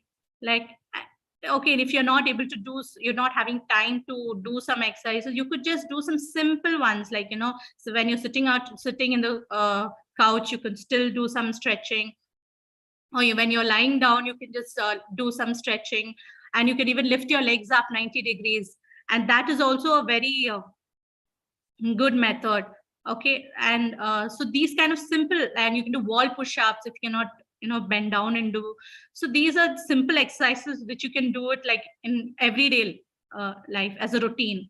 Okay, and you could even dance out, you know, dress up, dance out, and that itself will reduce the stress. Just do the things which makes you happy. Okay, and even sometimes even prayers work like miracles, like, you know, meditating some mantras, or in case if you're not used to doing all that, if you're not a spiritual person, you can use switch words. Switch words are like, you know, some happy, you know, happy words, like, you know, good health and happiness. You keep repeating this to yourself. Okay, this is also one method. And I would say, not say positive, have a positive thinking, but I would say have a reality thinking. Why I say this? Because it's like, it's, you know, being more mindful and accepting your present, because you have accepted your present, you're accepting your problem, and then living in the present and believing in yourself. I think that is more apt than thinking, like, you know, you cannot be terminally ill and you're just thinking positive. Okay, I'm going to be staying alive, and I'm going to come back alive. I mean, I'm going to, you know, nothing's going to happen to me and all that. But instead, start thinking reality, because you're just going to hurt yourself by having these fears, these unrealistic fears. When once you start accepting yourself, the problems, things get better, right? And even you can get a good massage, go, you know, make sure that you get even get good sunlight, so that your vitamin D is increased, and you will feel much better. You won't have any body pain and all that. And even traveling around, like, you know, seeing places, new places, going out with friends, all these matters so much. You just forget everything when you're with friends. Okay, and getting occupied with a new hobby, or reading, or even doing a course, and like maintaining a gratitude journal. writing out whatever, whatever happened every day, like saying like whatever good things happened every day, or even writing out our problems also will help sometimes. You just write, instead of saying instead of saying this to someone, you can always write down your problems and you feel much better. Okay. And sometimes, most of the time, we don't do this, but it is like maybe because it is we feel we shouldn't be hurting the other person, but it's okay to say no sometimes. Okay, so learn to say no. It doesn't matter if it's like family members or anybody. Just you should start. It's okay. It's okay if you say no to someone. Just take your time, and it's also okay to cry. It's okay to vent out all your things. Sometimes that's what makes you feel better. It is okay. But still, you should be knowing where to have that emotional control. Okay, and sometimes we start having unrealistic beliefs, and we are like, don't limit those beliefs. Just that is called learned helplessness. You have to try to change the beliefs about yourself, and even to teach someone, to help someone, like just before the Sonia ma'am, they are doing such a wonderful job, like helping somebody, uplifting the women. So that itself makes you feel good about yourself, and that is a very you're not doing something good for yourself, and also uplifting other women. So that is something very good, and congratulations to ma'am for 22 years of seva. And even doing the regular course, like daily chores, tend to avoid dementia at later age, because you keep doing the same routines over and over again, so you don't tend to forget things. So that is what researchers have found out recently. And also, please get your regular checkups done as you cross 40. I think around 35 itself, we suggest to have regular checkups for cancer, and another just normal regular checkups. And one more thing is, like, avoid gadgets as much as possible, because you will never know that the headaches you must be getting because of that. You might be thinking, I'm having depression, right? So that is one problem. So try to avoid it. And many even leave parties, to go parties and get-togethers, to go sit in front of their laptops. So it makes no sense. And technology, for some, it only adds on insecurities, because in social media, if you see, most of the time people are not exactly the way they are on social media. So don't compare yourself. You are just the best the way you are. Okay, so you don't need to compare yourself and stress up. You could also talk to your loved ones, whoever you trust the most. And if that doesn't work out, you can just also call your GP or your professional counselor. And you can also join support groups, and such groups like this, like WWW, helps you share your feelings, thoughts, your knowledge. And it's such a great group, and I'm very happy to be part of this. And one more thing, what if I told you that you all have a magical chemical industry inside your head, and that holds the keys to your happiness? You can get your daily drug dose through this. Okay, don't give me that look. I just meant the happy hormones. Okay, so which is like dopamine, oxytocin, serotonin, and endorphin. Dose, that's what I meant. So these chemicals, they get activated when you do, when like dopamine, if you are in like an experience some intense pleasure, your dopamine gets activated. And when you're hugging someone, you're getting love from someone, the oxytocin. And if you're in having any doing something great, achieving, you've done something great for the day or something, your serotonin levels increase.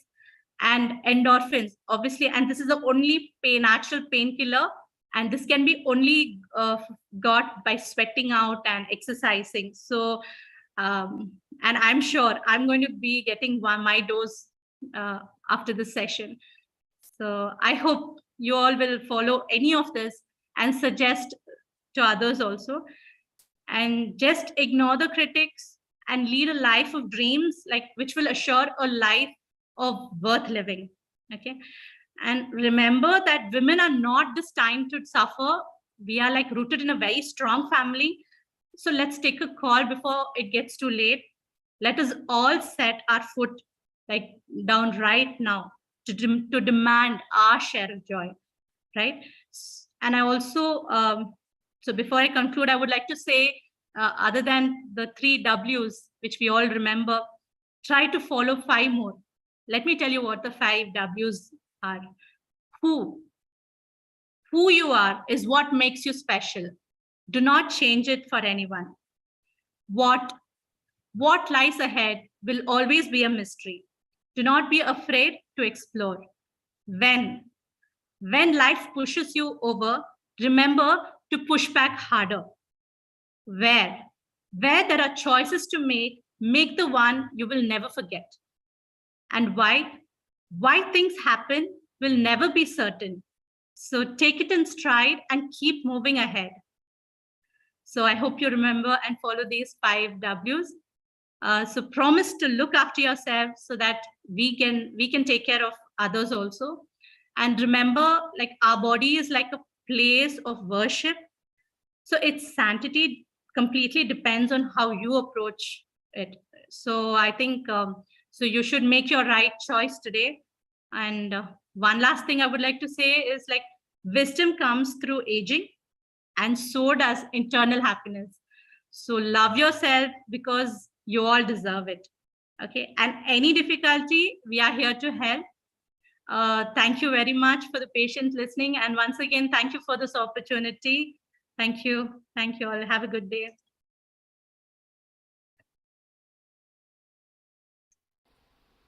Thank you so much, Geeta Pradeep, for the wonderful words. Really inspired, and I hope we all will do that, isn't it? That W's. Okay, thank you so much. And I want to tell you something about this. See, I was a person of like I always used to worry for small things. Later, I decided I am going to be happy only. Whatever happens, I am going to be happy. And I started learning so many things like guitar, keyboard. Really, it changes our life. Okay, so thank you so much. Okay, next is our members from Kollam are coming next with a wonderful video showcasing the natural immunity boosters around us. They're presenting the importance of Karkadaga Kanni and Pattila Thoran, which many of our generation have no idea about. Let us listen to Sri Lakshmi and team from Kollam. ചേനയിലയും തണ്ടും ഇത് കർക്കിടക മാസത്തിൽ നിർബന്ധമായും കഴിക്കേണ്ട ഒരു ഇലയാണ്. ഇതിൽ ധാരാളം കാൽസ്യവും മിനറലുകളും അടങ്ങിയിട്ടുണ്ട്. അടുത്തതായിട്ട് ഇത് ചൊറുതനം എന്നും പറയും. ചൊറിയണം. ഇത് പറിച്ചെടുക്കുമ്പോൾ വളരെ ശ്രദ്ധിക്കണം. കയ്യിൽ എണ്ണയൊക്കെ പുരട്ടിയിട്ട് വേണം ഇത് പറിച്ചെടുക്കാൻ. ഇതിൽ ശരീരത്തിന് ആവശ്യമായ ആസിഡുകളും മറ്റു പല ഔഷധ ഗുണങ്ങളും അടങ്ങിയിട്ടുണ്ട്. ഇത് അരിയുമ്പോ ഇങ്ങനെ കാണിച്ചിട്ട് വേണം അരിയാൻ. ഇതിനകത്തെ നാരൊക്കെ പോകണം, അല്ലെങ്കിൽ കൈ ചൊറിയും. എന്നിട്ട് വേണം അരിഞ്ഞെടുക്കാൻ. ചേമ്പിൻ തണ്ടും താളും ഇതിൽ പ്രോട്ടീൻ, അയൺ, ഫോസ്ഫറസ് ഇവ അടങ്ങിയിരിക്കുന്നു. കൊളസ്ട്രോൾ കുറയ്ക്കുന്നതിന് ഈ ഇല അത്യുത്തമമാണ്. കുടലിലെ ക്യാൻസറിനെ ചെറുക്കാൻ ഇത് അത്യുത്തമമാണ്. കുമ്പളത്തിന്റെ ഇല രക്തശുദ്ധിക്ക് വളരെ പേരുകേട്ടതാണ് ഈ ഇല. കുമ്പളത്തിലയിൽ അന്നജം ധാരാളമായി അടങ്ങിയിരിക്കുന്നു. കുമ്പളത്തിന്റെ ഇല കഴിക്കുന്നത് കൊണ്ട് ബുദ്ധിശക്തി വർദ്ധിക്കും. ഞാൻ പരിചയപ്പെടുത്താൻ പോകുന്ന ഇല തകരയില. ഇത് തോരൻ വെക്കുന്നത് വളരെ നല്ലതാണ്. ഇതിൽ ധാരാളം ആന്റി ഓക്സിഡന്റ് ഒക്കെ ഉള്ള ഇലയാണ്. ഇത് ത്വക്ക് രോഗത്തിനും വയർ ശുദ്ധീകരിക്കുന്നതിനും ഒക്കെ നല്ല ഇലയാണ്. അടുത്തതായി ഞാൻ പരിചയപ്പെടുത്താൻ പോകുന്നില്ല കുപ്പച്ചീര. ഇത് വൈറ്റമിൻ എ, സി എന്നിവ ധാരാളം അടങ്ങിയിരിക്കുന്ന ഈ കുപ്പച്ചീര ചീരകളുടെ രാജാവ് എന്നാണ് അറിയപ്പെടുന്നത്. ഇത് ശ്വാസകോശ സംബന്ധമായ രോഗങ്ങൾക്കും നേത്ര രോഗങ്ങൾക്കും ഒക്കെ അത്യുത്തമം. അസിഡിറ്റി ഇല്ലാതാക്കാനും ഈ ഇല സഹായിക്കും. ഈ ഇലയാണ് തഴുതാമ ഇല. ഇത് വെള്ളം തിളപ്പിച്ച് കുടിക്കാറുണ്ട്. അതുപോലെ പിത്തം, ഹൃദ്രോഗം, ചുമയ്ക്ക് എന്നിവയ്ക്കൊക്കെ ഇത് ഉപയോഗിക്കാറുണ്ട്. അതേപോലെ പൊട്ടാസ്യം നൈട്രേറ്റ് ധാരാളമായി അടങ്ങിയിട്ടുണ്ട് തഴുതാമ ഇല. അടുത്തത് പയറിന്റെ ഇലയാണ്, വള്ളിപ്പയറിന്റെ ഇലയാണ് ഉപയോഗിക്കുന്നത്. ഇത് കൊളസ്ട്രോള്, ദുർമേധസ് ഒക്കെ കുറയ്ക്കാനായിട്ട് നല്ലതാണ്. ധാരാളം പ്രോട്ടീൻ ഇതിൽ അടങ്ങിയിട്ടുണ്ട്. ശരീരശുദ്ധിക്ക് വളരെ ഉത്തമമാണ്. ഈ വിറ്റാമിൻ എയും സിയും അടങ്ങിയിരിക്കുന്ന ഔഷധ മൂല്യമുള്ള ഇലവർഗത്തിൽപ്പെട്ട ഇലയാണ് മത്തയില. ദഹനശേഷി വർദ്ധിപ്പിക്കുന്നതിന് കൂടുതൽ ഉപയോഗിക്കുന്നത് മത്തയില നമുക്ക് കൂടുതൽ ഉപയോഗപ്രദമാകുന്നുണ്ട്. അതുപോലെ തന്നെ വിറ്റാമിനുകളും മിനറൽസുകളും കൂടുതൽ അടങ്ങിയിരിക്കുന്നതിനാൽ നേത്ര രോഗങ്ങൾക്ക് വളരെ അത്യുത്തമമായ ഇലയാണ് മത്തനില. ഇത് ചെറുകടലാടി. ഔഷധ മൂല്യം വളരെ ഉള്ള ചെടിയാണ് ചെറുകടലാടി. ചെറിയ കുട്ടികൾക്ക് വയറു സംബന്ധമായ രോഗങ്ങൾക്ക് ചെറുകടലാടി പാലിൽ ചേർത്ത് കൊടുക്കുന്നത് അത്യുത്തമമാണ്. നമുക്കിന്നിവിടെ പത്തിലത്തോരനെ കുറിച്ച് കുറച്ച് കാര്യങ്ങൾ സംസാരിക്കാം. എന്താ ചേച്ചി പത്തിലത്തോരൻ? പത്തിലത്തോരൻ നമ്മളിപ്പോ പരിചയപ്പെട്ടല്ലോ, പത്തിലത്തോരൻ എന്തൊക്കെയാണെന്ന്. അപ്പൊ അത് കർക്കിടക മാസത്തിൽ സാധാരണ നമ്മൾ കഴിക്കാറുണ്ട്. അപ്പൊ കർക്കിടക മാസത്തിൽ കഴിക്കുന്നതിന്റെ ഉദ്ദേശം എന്ന് പറഞ്ഞാൽ നമ്മുടെ ശരീരത്തിന്റെ ഈ ബലം, ശരീരബലം കുറയുന്ന സമയം, ഇമ്മ്യൂണിറ്റി പവറും ഒക്കെ കുറയുന്ന സമയമാണ് ഈ കർക്കിടക മാസം എന്ന് പറയുന്നത്.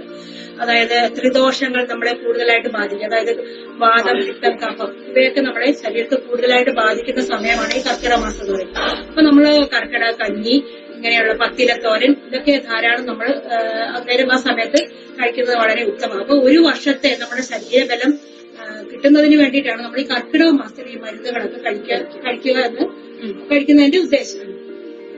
ഈ കർക്കിടക മാസത്തിൽ മുരിങ്ങയില ഉപയോഗിക്കുന്നത് പറഞ്ഞിട്ടുണ്ടോ? കർക്കിടക മാസത്തിൽ തന്നല്ല, മഴക്കാലങ്ങളിൽ മുരിങ്ങയില ഉപയോഗിക്കരുതെന്നാണ് പറയാറ്. കാരണം മുരിങ്ങയ്ക്കൊരു പ്രത്യേകതയുണ്ട്. മുരിങ്ങയ്ക്ക് ഈ മണ്ണിലെ വിഷാംശം ആഗിരണം ചെയ്യാനുള്ള ഒരു കഴിവുണ്ട്. മഴക്കാലത്താകുമ്പോൾ അത് പെട്ടെന്ന് അത് ആഗിരണം ചെയ്യും. അപ്പം അത് ചെയ്ത് പിന്നെ സൂക്ഷിക്കും. തടിയിലൂടെ അത് പെട്ടെന്ന് ഇലകളിൽ ഇത് സൂക്ഷിക്കും, ആ വിഷാംശം സൂക്ഷിക്കും. അപ്പൊ അതുകൊണ്ടാണ് അന്നേരം മുരിങ്ങയില നമ്മൾ തോരൻ വെക്കുമ്പോൾ ഒരു കയ്പും ഒക്കെയാണ് അനുഭവപ്പെടുന്നത്. പണ്ട് കാലങ്ങളിലൊക്കെ ആണെങ്കിൽ തറവാടുകളുടെയൊക്കെ നമ്മുടെ ശ്രദ്ധിച്ചാൽ അറിയാം, പഴയ വീടുകളുടെയൊക്കെ കിണറുകളുടെ സമീപത്താണ് ഈ മുരിങ്ങ വെച്ച് പിടിപ്പിക്കുന്നത്. കാരണം അത് എന്താന്ന് വെച്ചാൽ അതെ കിഴക്കിലെ വെള്ളം ശുദ്ധീകരിക്കുക എന്നുള്ള ഉദ്ദേശത്തോടെയാണ് നമ്മൾ മുരിങ്ങ അവിടെ നട്ടുപിടിപ്പിക്കുന്നത്. ചേച്ചി, എന്നാൽ നമുക്ക് ആ ഇലകളെല്ലാം വെച്ചൊരു തോരൻ റെഡിയാക്കിയാലോ? നമുക്കതിന്റെ ടേസ്റ്റ് നോക്കാം. പത്തിലത്തോരൻ തയ്യാറാക്കുന്നത് എങ്ങനെയെന്ന് നോക്കാം. അതിനു വേണ്ടിയിട്ട് എടുത്തു വെച്ചിരിക്കുന്ന ഇലകളെല്ലാം നന്നായി കഴുകിയതിന് ശേഷം ഇതേപോലെ ചെറുതായിട്ട് നമുക്കൊന്ന് അരിഞ്ഞെടുക്കാം. തോരന് ആവശ്യമുള്ള തേങ്ങ ചിരകിയെടുക്കാം. ചൂട് കട്ടിയുള്ള ഒരു പാത്രം സ്റ്റൗവിൽ വെച്ചിട്ട് അതിലേക്ക് കടുക് വറുക്കാൻ ആവശ്യമുള്ള വെളിച്ചെണ്ണ ഒഴിച്ചു കൊടുത്തു. അതിനുശേഷം കടുക്, വറ്റൽമുളക് എന്നിവ ഇട്ട് കൊടുക്കാം.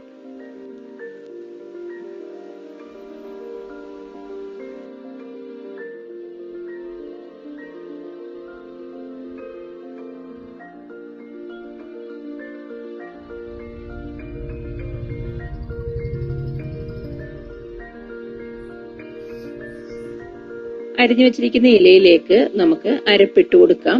തേങ്ങ, ജീരകം, വെളുത്തുള്ളി, ആവശ്യത്തിന് ഉപ്പ്, മഞ്ഞൾപ്പൊടി ഇത്രയും ഇട്ട് നന്നായിട്ടൊന്ന് മിക്സ് ചെയ്തതിന് ശേഷം കുക്ക് ചെയ്തെടുക്കാം.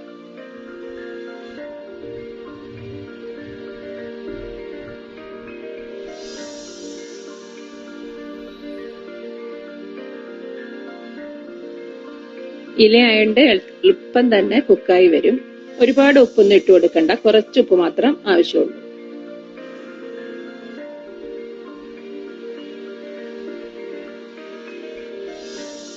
നമ്മുടെ പത്തിലത്തോരൻ റെഡി ആയിട്ടുണ്ട്. ഇനി നമുക്കൊന്ന് ടേസ്റ്റ് ചെയ്ത് നോക്കാം. നമ്മുടെ പച്ചിലത്തോരൻ റെഡിയായി. നോക്കിക്കേ, എല്ലാരും ഒന്ന് നോക്കിക്കേ.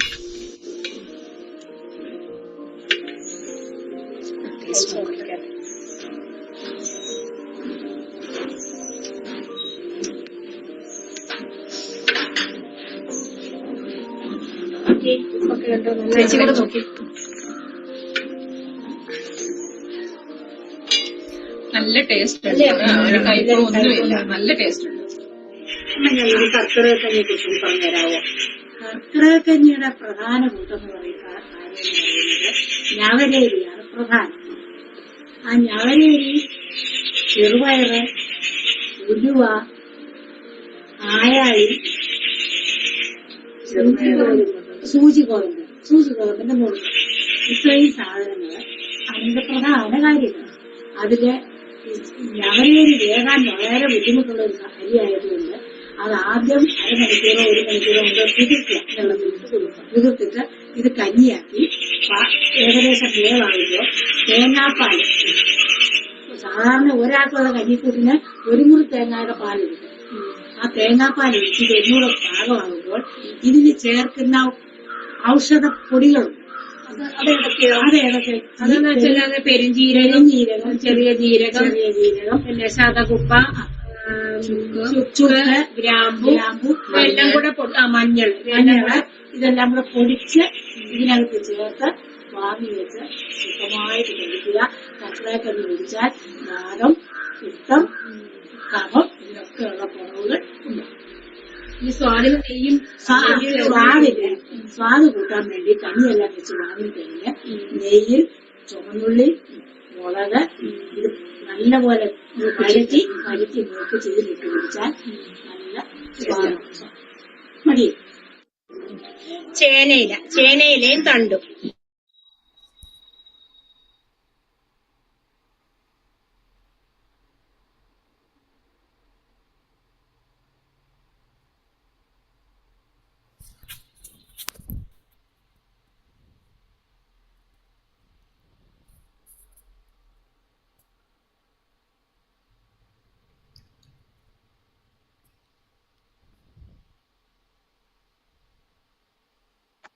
നന്നായിരുന്നു.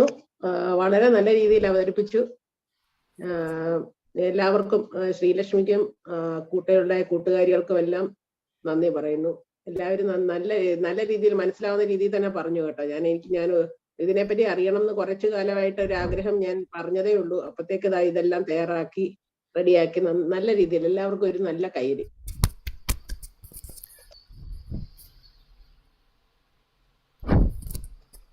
Thank you Sreelakshmi and team. ആ തോരൻ കണ്ടപ്പോഴേ കഴിക്കാൻ തോന്നുന്നു actually. Can we have that with rice? No, it's not possible, isn't it? ചോറിനോട് കഴിക്കാൻ പറ്റുന്ന തോരനാണോ അത്? പത്തിലത്തോരൻ ചോറിനൂടെ ഒക്കെ കഴിക്കാം. മറ്റേ കർക്കിടകക്കഞ്ഞിയുടെ കൂടിയാണ് സാധാരണ പത്തിലത്തോരനും കഴിക്കാറുള്ളത്, കർക്കിടക മാസത്തിൽ ഉണ്ടാക്കുന്നത്. Okay, thank you. Okay, now I like to welcome Nishi Govind to render a song. She is from the southern region.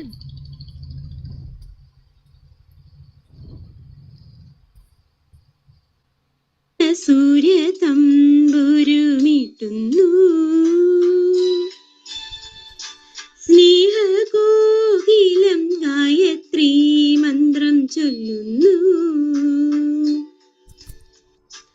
മഞ്ഞളാടിയ പൊൻവീൽ മഞ്ഞു കോടിയുടുക്കുന്നു,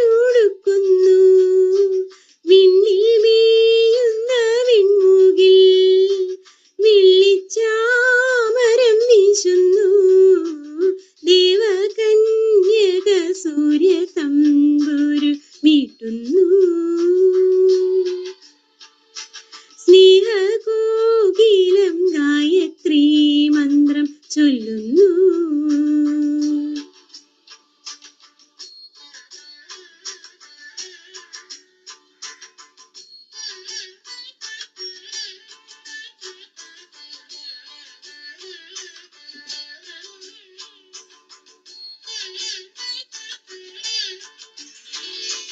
കുങ്കുമം പൂക്കും കുന്നിന്മേലൊരു കുഞ്ഞിളം കിളി പാടുന്നു, അമ്പലം ചുറ്റിയെത്തും പ്രാവുകൾ ആര്യൻ പൊൻപാടം കൊയ്യുന്നു, വെള്ളിയാഴ്ച പുലർച്ചയോ ഉള്ളോർ പൂങ്കുടം കൊട്ടുന്നു, നാഴിയിൽ മുളനാഴിയിൽ ഗ്രാമം നന്മ മാത്രമളക്കുന്നു,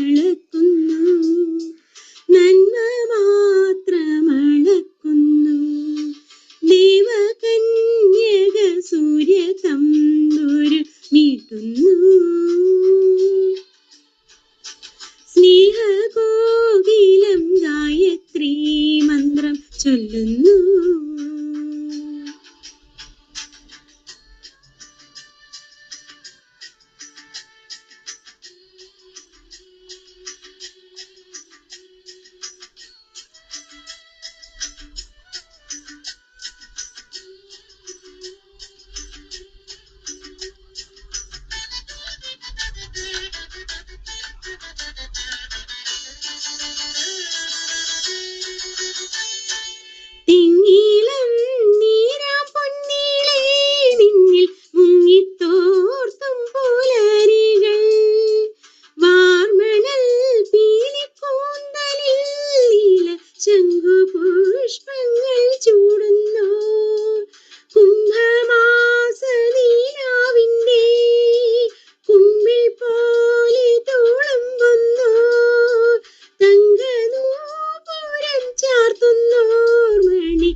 Thank you so much, beautiful Nishi, for the loveliest song. Thank you so much. Beautiful. Okay, moving to the next program. Our next expert speaker is also a member in our WWW family, Miss Neenu Mohan. She is a journalist by profession and currently works for Madhubhumi newspaper as the Wayanad Bureau correspondent. Earlier, she was the Delhi Bureau correspondent with India Vision Channel. Her chosen areas of news reporting includes gender issues, social justice, health, etc. She was a rank holder in BA Mass Communication from Calicut University, and she also won this year's Media Fellowship Award, MS Swaminathan Foundation. Welcome to the program, dear Neenu. We are all ears to listen to you.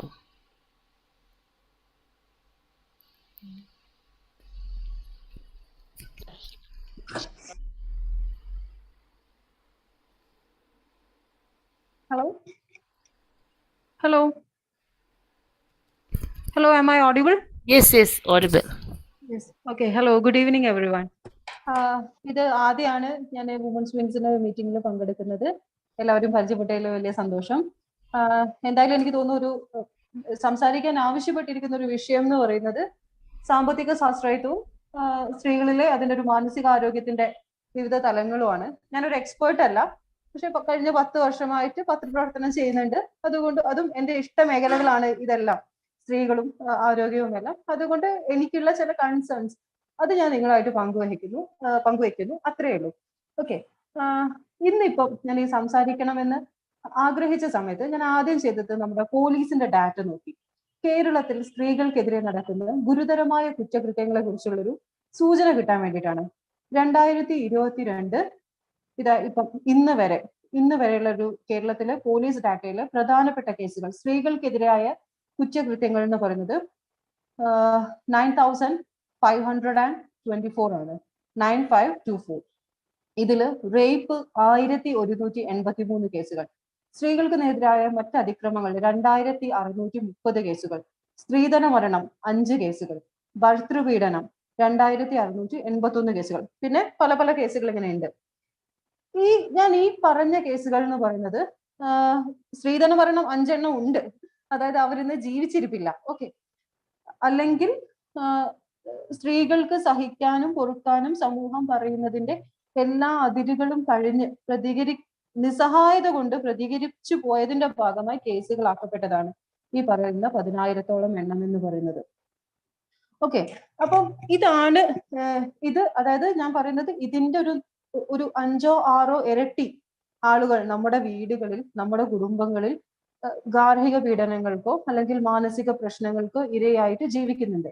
നമുക്ക് എല്ലാവർക്കും അറിയാവുന്ന ഒരു കാര്യമുണ്ട്. ഇപ്പൊ ബസ്സിന്ന് ഒരു തോണ്ടൽ കിട്ടിയാൽ, അല്ലെങ്കിൽ റോഡുമ്മ കൂടെ പോകുന്ന സമയത്ത് നമ്മളോട് ഒരാള് അബ്യൂസീവ് ആയിട്ട് ഒരു കമന്റ് പറഞ്ഞാൽ ആ സാധനം നമ്മുടെ മനസ്സിൽ നിന്ന് പോകാൻ എത്ര കാലം എടുക്കാറുണ്ട്?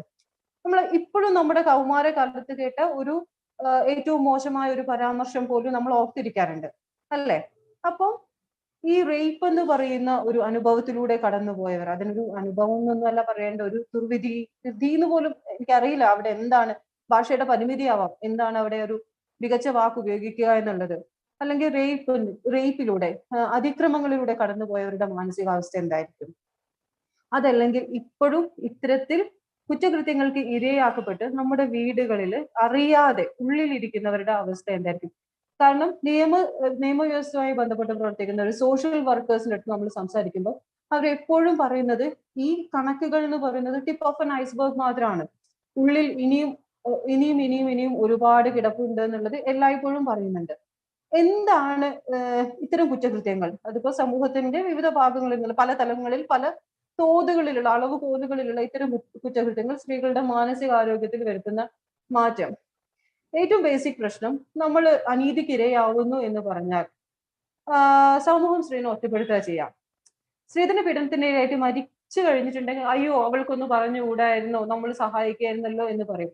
പക്ഷെ എൻ്റെ വീട്ടിൽ അല്ലെങ്കിൽ എൻ്റെ ഭർത്താവിന്റെ വീട്ടിൽ നിന്ന് എനിക്കൊരു പ്രശ്നം നേരിടുന്നു എന്ന് പറയുന്ന ഒരു സ്ത്രീനോട് നമ്മൾ എപ്പോഴും പറയാം അഡ്ജസ്റ്റ് ചെയ്യൂ, പെൺകുട്ടികളായാൽ അങ്ങനെയാണ്, നമ്മൾ അഡ്ജസ്റ്റ് ചെയ്യണം, സഹിക്കണം എന്നാണ് നമ്മൾ എല്ലാവരും പറയാം. വീട്ടുകളിൽ നിന്ന് പറയുന്നതാണ്, സമൂഹവും അത് തന്നെയാണ് പറയാം. ഇത് അവരിൽ ഉണ്ടാക്കുന്ന ഒരു മെന്റൽ സ്ട്രെസ് ഉണ്ട്. ഈ സ്ട്രെസ് എന്ന് പറയുന്നത് പല കേസുകളിലും വിഷാദത്തിലേക്കോ അല്ലെങ്കിൽ ഉന്മാദ രോഗങ്ങളിലേക്കോ ഒക്കെ മാറിപ്പോകുന്നുണ്ട്. അതല്ലെങ്കിൽ ബൈപോളർ ഡിസീസസ് പോലുള്ളതിന് പിന്നിൽ പോലും പലപ്പോഴും ഈ കാരണമാണ് പറയുന്നത്. സമാനമായിട്ട് ആരോഗ്യപരമായ മറ്റു പ്രശ്നങ്ങൾ, ഇപ്പൊ പോഷകാഹാരക്കുറവ്, സ്ത്രീകളെ രണ്ടാം കിട പൗരന്മാരായി രണ്ടാം കിട ആളുകളായി കാണുന്ന ഒരു പതിവുകൾ നമ്മുടെ വീടുകളിലുണ്ട്. ഭക്ഷണത്തിൽ പോലും അത് ചിലപ്പം പ്രതിഫലിച്ചേക്കാം. അപ്പം അത്തരം സാധനങ്ങൾ, പോഷകാഹാരക്കുറവ് പോലുള്ള കാര്യങ്ങളും മാനസികാരോഗ്യത്തിന് തന്നെയാണ് ബാധിക്കുന്നതെന്നാണ് എക്സ്പേർട്സ്. അപ്പൊ ഇത്തരം കാര്യങ്ങൾ, അതായത് നമ്മളുടെ സ്ത്രീകൾ നേരിടുന്ന കുറ്റകൃത്യങ്ങളും മാനസികാരോഗ്യ പ്രശ്നങ്ങളൊക്കെ പരിഹരിക്കുന്നതിൽ സാമ്പത്തിക സ്വാശ്രയത്വത്തിനുള്ള പങ്ക് എന്താണ്? ബേസിക്കലി സാമ്പത്തിക സ്വാശ്രയത്വം കൊണ്ട് എല്ലാം നേടി എന്നല്ല, മറിച്ച് നമുക്ക് എങ്ങനെയാണ് സാമ്പത്തിക സ്വാശ്രയത്വം വരുന്നത്? 2 തരത്തിലാണ് അതിനെ നമുക്ക് പറയാം. അപ്പൊ നമ്മൾ പരമ്പരാഗതമായിട്ടുള്ള സ്വത്ത്, വീടുകളിൽ നമുക്ക് നല്ല സ്വത്തുള്ളവരാണെങ്കിൽ, അല്ലെങ്കിൽ ഫിനാൻഷ്യലി പൊട്ടൻഷ്യൽ ഉള്ള ഫാമിലികളിൽ നിന്ന് വരുന്നവർ, അതല്ലെങ്കിൽ ജോലിയിലൂടെ നമ്മൾ ആർജിക്കുന്ന വരുമാനം, ജോലി അല്ലെങ്കിൽ സ്വയം തൊഴിൽ എന്തുമാവട്ടെ, അതിലൂടെ നമ്മൾ ആർജിക്കുന്ന വരുമാനം. ഈ 2 സ്ഥിതിയിലാണെങ്കിലും സാമ്പത്തിക സ്വാശ്രയത്തിലേക്ക് എത്തുന്ന ഒരു സ്ത്രീ എന്ന് പറയുന്നത് പല ഘട്ടങ്ങളിലൂടെ കടന്നു പോകുന്നു. അവരൊരു പൊതു ഇടത്തിൽ കൂടുതൽ ഇടപെടാൻ പഠിക്കുന്നു, അവർക്ക് കൂടുതൽ സൗഹൃദങ്ങൾ ഉണ്ടാവുന്നു, വീടിനപ്പുറം അവർക്ക് ഒരു സ്പേസ് ഉണ്ടാവുന്നു. അപ്പം കൂടുതൽ സാമൂഹിക ബന്ധങ്ങളും കൂടുതൽ സാമൂഹിക ഇടപെടലുകളും സ്ത്രീനെ സാമൂഹിക അർത്ഥത്തിൽ കൂടി സ്വാശ്രയത്വത്തിലേക്ക് നയിക്കുകയാണ്. അവര് ഒരു പരാതിപ്പെടാന്, അല്ലെങ്കിൽ ഇങ്ങനെയാണ് പരാതിപ്പെടേണ്ടത് എന്നുള്ളൊരു ഓപ്ഷൻ ഉണ്ടാവുന്നു.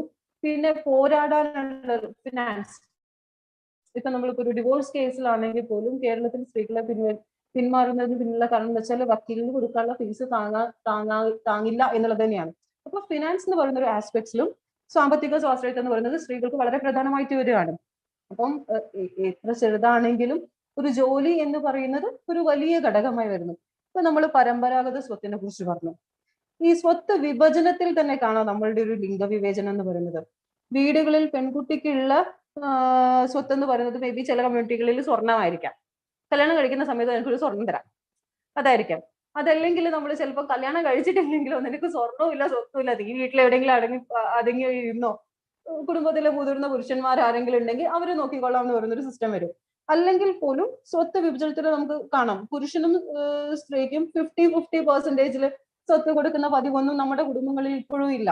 അപ്പം ആ തരത്തില് സാമ്പത്തിക സ്വാശ്രയത്വത്തിലേക്ക് നമ്മൾ ഇനിയും ഒരുപാട് മുന്നേറേണ്ടിയിരിക്കുന്നു.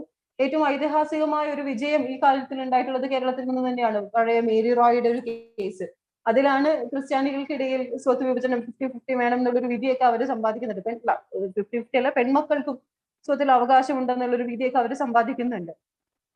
പക്ഷെ ഈ വരുമാനം ഉണ്ടെന്ന് വെക്കും, വരുമാനം ഉണ്ടെങ്കിലെല്ലാം ആയോ? അതുമില്ല. കാരണം നമ്മൾ തൊഴിൽ അവസ്ഥകൾ പരിശോധിക്കുമ്പോൾ എനിക്ക് തോന്നുന്നു സേവയിൽ നിന്ന് വന്ന മാഡം അല്ലേ, എനിക്ക് സോണി മാം ആണെന്ന് തോന്നുന്നു, പേരെനിക്ക് പെട്ടെന്ന് ഓർമ്മയില്ല. മാം അതിനെ കുറിച്ച് പറഞ്ഞു. നമ്മളുടെ ഒരു വിതരണ ഉൽപാദന പ്രക്രിയയുടെ ഏറ്റവും അടിത്തട്ടിൽ നിൽക്കുന്ന സ്ത്രീകൾക്ക് കിട്ടുന്ന തുകയും ആ ബൈ പ്രൊഡക്റ്റിന് അവർക്ക് കിട്ടുന്ന പണവും തമ്മിലുള്ള ഒരു അന്തരം പറഞ്ഞു. ഇപ്പൊ നമുക്ക് നോക്കിയാൽ തന്നെ അറിയാം, ജോലിയുടെ ഒരു കാര്യം എടുത്തിട്ടുണ്ടെങ്കിൽ ഏറ്റവും മോശം തൊഴിൽ സാഹചര്യങ്ങളിൽ തുച്ഛമായ വേതന വ്യവസ്ഥകളിലൂടെ തൊഴിലെടുക്കാൻ പ്രേരിപ്പിക്കപ്പെടുന്നുണ്ട് ഇവിടുത്തെ സ്ത്രീ തൊഴിലാളികൾ. ഉദാഹരണം പറയുകയാണെങ്കിൽ തോട്ടം തൊഴിലാളികൾ, വയനാട്ടിൽ നിന്നുള്ളവർ അല്ലെങ്കിൽ ഇടുക്കിയിൽ നിന്നുള്ളവർക്കൊക്കെ അത് കുറച്ചുകൂടി വിസിബിൾ ആണ്. ഈ തോട്ടം തൊഴിലാളികളിൽ മുഴുവൻ സ്ത്രീകളാണ്. അതായത് ഞാൻ പറയുന്ന തോട്ടങ്ങളിൽ നിന്ന് തേയില നുള്ളുന്നവരധികം മുഴുവനും സ്ത്രീകളായിരിക്കും. എന്തുകൊണ്ടാ അവരിതിൽ നിർബന്ധിക്കപ്പെടുന്നത്? കുറെ കാരണങ്ങളുണ്ട്. ഒന്ന്, വളരെ തുച്ഛമായതാണെങ്കിലും ആ കൂലി അവർക്ക് പ്രധാനമാണെന്നുള്ളത്. 2, പാടി കുടുംബത്തിനെ നിലനിർത്തി പോകണമെന്നുണ്ടെങ്കിൽ കുടുംബത്തിൽ ഒരാളെങ്കിലും അവിടെ ജോലി എടുക്കണം. അപ്പം വാസസ്ഥലം എന്ന് പറയുന്ന ചുമതല കൂടി ആരുടെ മുകളിൽ വരുന്നു? സ്ത്രീയുടെ മുകളിൽ വരുന്നു. അങ്ങനെ സ്ത്രീകൾ തൊഴിലെടുക്കാൻ നിർബന്ധിക്കപ്പെടുന്നതിനും ഇല്ലെങ്കിൽ സ്ത്രീകൾക്ക് വരുമാനം ഉണ്ടാകുന്നതിനും പല പല അടരുകളുണ്ട്. അത് മാത്രമല്ല അവർ അവിടെയും പലതരം വിവേചനങ്ങൾ അനുഭവിക്കുന്നുണ്ട്. എങ്കിൽ പോലും സ്ത്രീകളുടെ സാമ്പത്തിക സ്വാശ്രയത്വത്തിനായിട്ട് നമ്മൾ ഒരുപാട് പ്രയത്നിക്കേണ്ടിയിരിക്കുന്നു. ഈവൻ ഈ പറഞ്ഞ തൊഴിലിന്റെ പല പല വേതന വ്യവസ്ഥകളൊക്കെയുള്ള ചെറിയ ഇതിനെ കുറിച്ച് പറഞ്ഞില്ലേ, വ്യത്യാസങ്ങളെ കുറിച്ച് പറഞ്ഞില്ലേ, അത് മറ്റൊരർത്ഥത്തിൽ അവരുടെ മാനസികാരോഗ്യത്തിനെ ബാധിക്കുന്നുണ്ട്. കാരണം ഒരു കുടുംബത്തിന്റെ മുകളിലുള്ള കടം, അവർക്കുള്ള വായ്പകൾ, കടം, ഇതിന്റെ എല്ലാം മാനസിക ആഘാതം മേ ബി പുരുഷനേക്കാൾ കൂടുതൽ സ്ത്രീയായിരിക്കും അനുഭവിക്കുന്നുണ്ടാവുക. 2, ഈവൻ അതിലൊരു മെന്റൽ ഹെൽത്തിന്റെ ചില ആർട്ടിക്കിൾസിൽ ഞാൻ അതിലൊരു ഇത് കണ്ടു. അതായത് കടമുള്ളവരിൽ സാമ്പത്തിക പ്രതിസന്ധികളുള്ളവരിൽ 46% ഭീകരമായ മെന്റൽ ഹെൽത്ത് പ്രോബ്ലംസ് രോഗങ്ങൾ തന്നെ ഡയഗ്നോസിസ് ചെയ്യുന്നു എന്നുള്ളൊരു ഒരു ഒരു ഇതുകൂടി ഉണ്ട്. അപ്പം എന്ത് തന്നെയായാലും ഇപ്പൊ ഞാൻ ജസ്റ്റ് ചെറിയൊരു സമയമാണ് അതിൻ്റെ ഉള്ളിൽ ഈ പറഞ്ഞു വന്നതെന്ന് വെച്ചിട്ടുണ്ടെങ്കിൽ സാമ്പത്തിക സ്വാശ്രയത്വം എന്ന് പറയുന്നത് സ്ത്രീകൾക്കുള്ള പല പ്രശ്നങ്ങളെയും നേരിടുന്നതിന് അറ്റ്ലീസ്റ്റ് അവർക്കെതിരെയുള്ള ക്രൈമുകളെ മറികടക്കുന്നതിനുള്ള ഒരു വഴിയാണ്. പക്ഷെ ആ സാമ്പത്തിക സ്വാശ്രയത്വത്തിൽ പോലും അല്ലെങ്കിൽ സ്ത്രീകളുടെ ഒരു തൊഴിലിടങ്ങളിൽ അവരുടെ മെച്ചപ്പെട്ട വേതന വ്യവസ്ഥകളിൽ പോലും ഇനിയും നമ്മൾ ഒരുപാട് മുന്നോട്ട് പോകാനുണ്ട്. ഇപ്പോഴും ഏറ്റവും മോശം തൊഴിൽ സാഹചര്യങ്ങളും ഏറ്റവും മോശം തൊഴിൽ വേതന വ്യവസ്ഥയും സ്ത്രീകൾക്ക് തന്നെയാണുള്ളത്. ഏറ്റവും കൂടുതൽ ദൈർഘ്യമേറിയ ജോലികളും സെയിൽസ് ഗേൾസിന്റെ ജോലി നോക്കുക, ഇരിക്കാനുള്ള അവകാശത്തിന് വേണ്ടിയും മൂത്രം ഒഴിക്കാനുള്ള അവകാശത്തിന് വേണ്ടിയിട്ടും സെയിൽസ് ഗേൾസ് കേരളത്തിൽ നിൽപ്പ് സമരം നടത്തിയിട്ട് 2-3 വർഷമേ ആവുന്നുള്ളൂ, മാക്സിമം പോയാൽ 4 വർഷമേ ആവുന്നുള്ളൂ. അത്തരം ഒരു സാഹചര്യം ഇപ്പോഴും ഈ നാട്ടിലുണ്ട്. അപ്പം ജോലി എന്ന് പറയുന്നതും സാമ്പത്തിക സ്വാശ്രയത്വം എന്ന് പറയുന്നതും ഒരു അടിസ്ഥാന കാര്യമായി വരിക, അതിനൊപ്പം തന്നെ അതിൽ കൂടുതൽ മെച്ചപ്പെട്ട വ്യവസ്ഥകൾ ഉണ്ടാവട്ടെ എന്നുള്ളതാണ്. അതിനായി നമുക്ക് എന്ത് ചെയ്യാൻ പറ്റും എന്നുള്ളതാണ് ഇനി അങ്ങോട്ടേക്കുള്ള ആലോചനകൾ വേണ്ടത്. എന്തായാലും സ്ത്രീകളുടേതായ ഇത്തരം കൂട്ടായ്മകൾ അത് ഏതർത്ഥത്തിലും ഏത് തലങ്ങളിലും ഉള്ളതാവട്ടെ, അതിന് കൂടുതൽ ചെയ്യാൻ പറ്റും എന്നുള്ളതും പരസ്പരം താങ്ങാവാൻ പറ്റും എന്നുള്ളതും സ്ത്രീകളുടേതായ വിഷയങ്ങൾ നമുക്ക് കൂടുതൽ നന്നായി അഡ്രസ് ചെയ്യാൻ പറ്റും എന്നുള്ളൊരു ഒരു കാര്യം കൂടി ഉണ്ട്. അപ്പം വുമൻസ് വിങ്സിനെ സംബന്ധിച്ചാണെങ്കിലും ഇത്തരം ഇനിഷ്യേറ്റീവുകൾ നിങ്ങൾ മുന്നോട്ടേക്ക് കൊണ്ടുപോവുക. ഇതിൽ സംരംഭകരുണ്ട്, അവർക്കൊരു അവിടെ ഒരു ജോലി സാധ്യത വരുന്നു അല്ലെങ്കിൽ ഒരു തൊഴിൽ സാധ്യത വരുമ്പോൾ സ്ത്രീകളെ പരിഗണിക്കുക, അല്ലെങ്കിൽ നിങ്ങളുടെ തൊഴിലിടത്തിൽ മെച്ചപ്പെട്ട വേതന വ്യവസ്ഥകൾക്കും മെച്ചപ്പെട്ട തൊഴിൽ സാഹചര്യങ്ങൾക്കും കുടുംബത്തിനകത്ത് തുല്യ പദവിക്കും വേണ്ടി തുല്യ നീതിക്കും വേണ്ടി നമ്മൾ പോരാടിക്കൊണ്ടേയിരിക്കുക, പോരാടുന്നവർക്ക് സപ്പോർട്ട് ചെയ്യുക എന്ന് മാത്രമേ എനിക്ക് പറയാനുള്ളൂ. അപ്പം താങ്ക് യു സോ മച്ച്. ഇനിയും വുമൺ വിങ്സിന്റെ എല്ലാ പരിപാടികളിലും പങ്കാളികളാണെന്ന് കൂടി അറിയിച്ചുകൊള്ളട്ടെ. Thank you so much.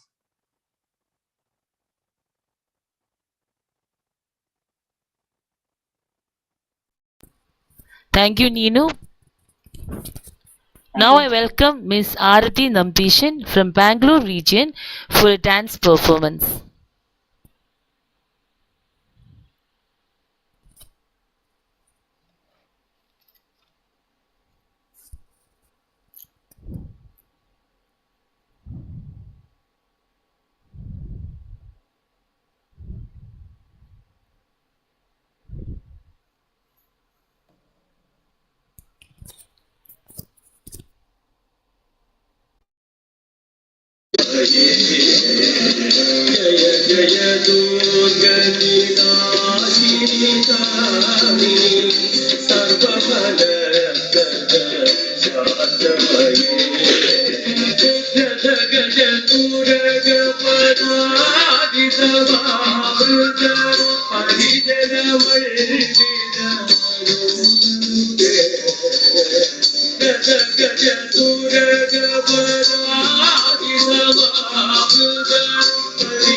അത്രേ ഉണ്ടായിരുന്നുള്ളൂ മിലി.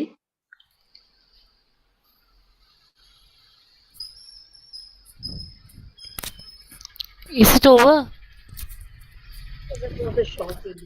Oh, it was a short video. Okay, thank you, Arati.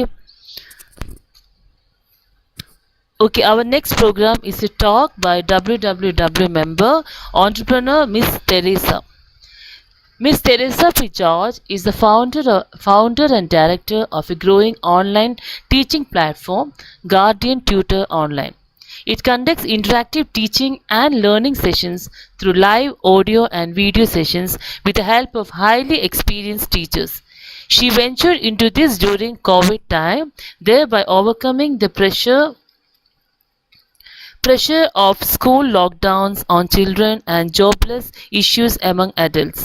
A postgraduate in physics and a qualified and experienced teacher herself, Teresa holds several years teaching experience in prestigious schools including the Naval School.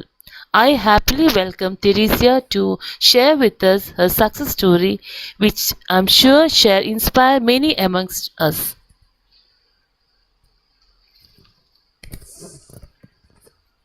Thank you so much, Shruti. Hi, good evening all.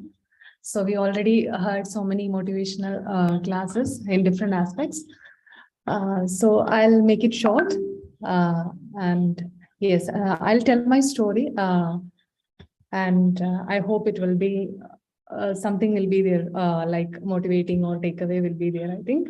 So as Ms. Shruti introduced, my name is Teresia P. George. Now I am running institute. Name of that institute is Guardian Tutor Online. I think I'll start from past. I was what to say, like most of us, a very normal student, completed my post-graduation. Physics was my subject. I did my post-graduation in MSc and I completed my B.Ed. So എന്താ പറയുക, വളരെ simple ആയിട്ട് വളരെ ചെറിയ സ്വപ്നങ്ങളുള്ള ആളായിരുന്നു. ഒരു school, ആ സ്കൂളിൽ ജോലിക്ക് പോവുക, തിരിച്ചു വരിക, ഹസ്ബൻഡ്, മക്കള്, അതിന്റെ അപ്പുറത്തേക്ക് ശരിക്കും പറഞ്ഞു കഴിഞ്ഞാൽ ഇപ്പം നമ്മള് മുമ്പിലേക്കുള്ള കുട്ടികളെ കാണുമ്പോൾ നമുക്ക് ശരിക്കും അതിശയം തോന്നും എത്ര വലുതാണ് അവരുടെ സ്വപ്നങ്ങളെന്ന്. എന്നെ സംബന്ധിച്ചിടത്തോളം വളരെ ഇങ്ങനെ ജസ്റ്റ് ഒരു കംഫർട്ട് സോണിൽ നിന്ന് വർക്ക് ചെയ്യാൻ മാത്രം ആഗ്രഹിച്ചുകൊണ്ടിരുന്ന ഒരാളായിരുന്നു. അങ്ങനെ completed my education, got married to a naval person. ഇതുപോലെ ഒരു ജോലി കിട്ടി, എല്ലാം കംഫർട്ടബിൾ ആയിട്ട് പോകുമായിരുന്നു. ബട്ട് എന്താ പറയണേ, അവിടെ നിന്നാണ് ഒരു ചെറിയ ടെസ്റ്റ് വരുന്നത്. ഒരു അതുപോലെ വളരെ റെപ്യൂട്ടഡ് ആയിട്ടുള്ള ഒരു സ്കൂളിൽ ജോലി ചെയ്തുകൊണ്ടിരിക്കുകയായിരുന്നു. And that time I was carrying ഞാൻ മോനെ സെക്കൻഡ് സൺ പ്രഗ്നന്റ് ആയിരിക്കുന്ന ടൈം ആയിരുന്നു. അപ്പം സോ അതിന്റെ ഒരു രസം എന്താന്ന് വെച്ച് കഴിഞ്ഞാല് my delivery date I think it was on July and my confirmation permanency കിട്ടേണ്ട മാസം ജൂൺ ആയിരുന്നു. സോ അഗെയിൻ എന്താ പറയണേ, പ്രഗ്നൻസി ടൈമിൽ ഒരു കൺഫർമേഷൻ തരിക എന്ന് പറയുമ്പോൾ നമുക്കറിയാം മെറ്റേണിറ്റി ലീവ് 6 months, പിന്നെ അതിന്റെ പുറകെയുള്ള മറ്റു സാധനങ്ങളൊക്കെ ആയിട്ട് അങ്ങനെ ഒരു പെർമനൻസി പ്രതീക്ഷിച്ചിരുന്ന ആളായിരുന്നു ഞാൻ. പക്ഷെ കിട്ടിയത് ഒരു ടെർമിനേഷൻ ആയിരുന്നു. സോ അത് ഭയങ്കര ഷോക്കിംഗ് ആയിരുന്നു. നമുക്കൊക്കെ അറിയാലോ, നമ്മളൊരു ജോലിയിൽ അതും പ്രൊബേഷൻ ടൈമിൽ വർക്ക് ചെയ്യുമ്പോൾ എന്തൊരു എഫേർട്ട് ഇട്ടിട്ടായിരിക്കും വർക്ക് ചെയ്യാന്ന്. So through out the pregnancy ടൈമിൽ ഇത്ര സ്ട്രഗിൾ ചെയ്ത് വർക്ക് ചെയ്യുമ്പോൾ നമുക്കൊരു ഡ്രീമേ ഉള്ളൂ, ഓക്കെ ഫൈൻ, ഒരു ജോബ് കിട്ടി അവിടെ അങ്ങ് സെറ്റിൽ ആവാലോ എന്നൊക്കെ. അങ്ങനെ ഇരിക്കുന്ന സമയത്തായിരുന്നു ഈ ടെർമിനേഷൻ കിട്ടുന്നത്. അത് ശരിക്കും പറഞ്ഞു കഴിഞ്ഞാൽ വല്ലാത്തൊരു സ്റ്റേറ്റ് ആയിരുന്നു. അങ്ങനെ 8th month ഞാൻ ടെർമിനേഷൻ ലെറ്ററുമായിട്ടാണ് ഇറങ്ങുന്നത്. പിന്നീട് അപ്പോഴും തീർന്നിട്ടില്ല, നമുക്ക് ഡെലിവറിക്ക് 1 മാസം കൂടി ഉണ്ടല്ലോ. ആ ടെർമിനേഷൻ ലെറ്ററുമായിട്ട് നേരെ പോയത് ഹൈക്കോർട്ടിലേക്കായിരുന്നു. കാര്യം എനിക്ക് മനസ്സിലായില്ല, ബിക്കോസ് എന്നെ സംബന്ധിച്ചിടത്തോളം ഞാൻ അവിടുത്തെ അതുവരെയുള്ള വളരെ അപ്രിഷിയേറ്റഡ് ആയിട്ടുള്ള, അല്ലെങ്കിൽ എല്ലാ പേരൻസിനും ടീച്ചേഴ്സിനും ഒക്കെ ഇഷ്ടമുള്ള ഒരു ടീച്ചറായിരുന്നു. ഞാൻ അങ്ങനെ വളരെ പാഷനേറ്റ് ആയിട്ട് ചൂസ് ചെയ്ത കരിയറും ആയിരുന്നു ടീച്ചിങ്. ഞാൻ പറഞ്ഞല്ലോ, വലിയ സ്വപ്നങ്ങളൊന്നും ഇല്ലായിരുന്നു. പോവുക, കുട്ടികളെ പഠിപ്പിക്കുക, തിരിച്ചു വരിക, അത്ര മാത്രമേ ആഗ്രഹിച്ചിട്ടുണ്ടായിരുന്നുള്ളൂ.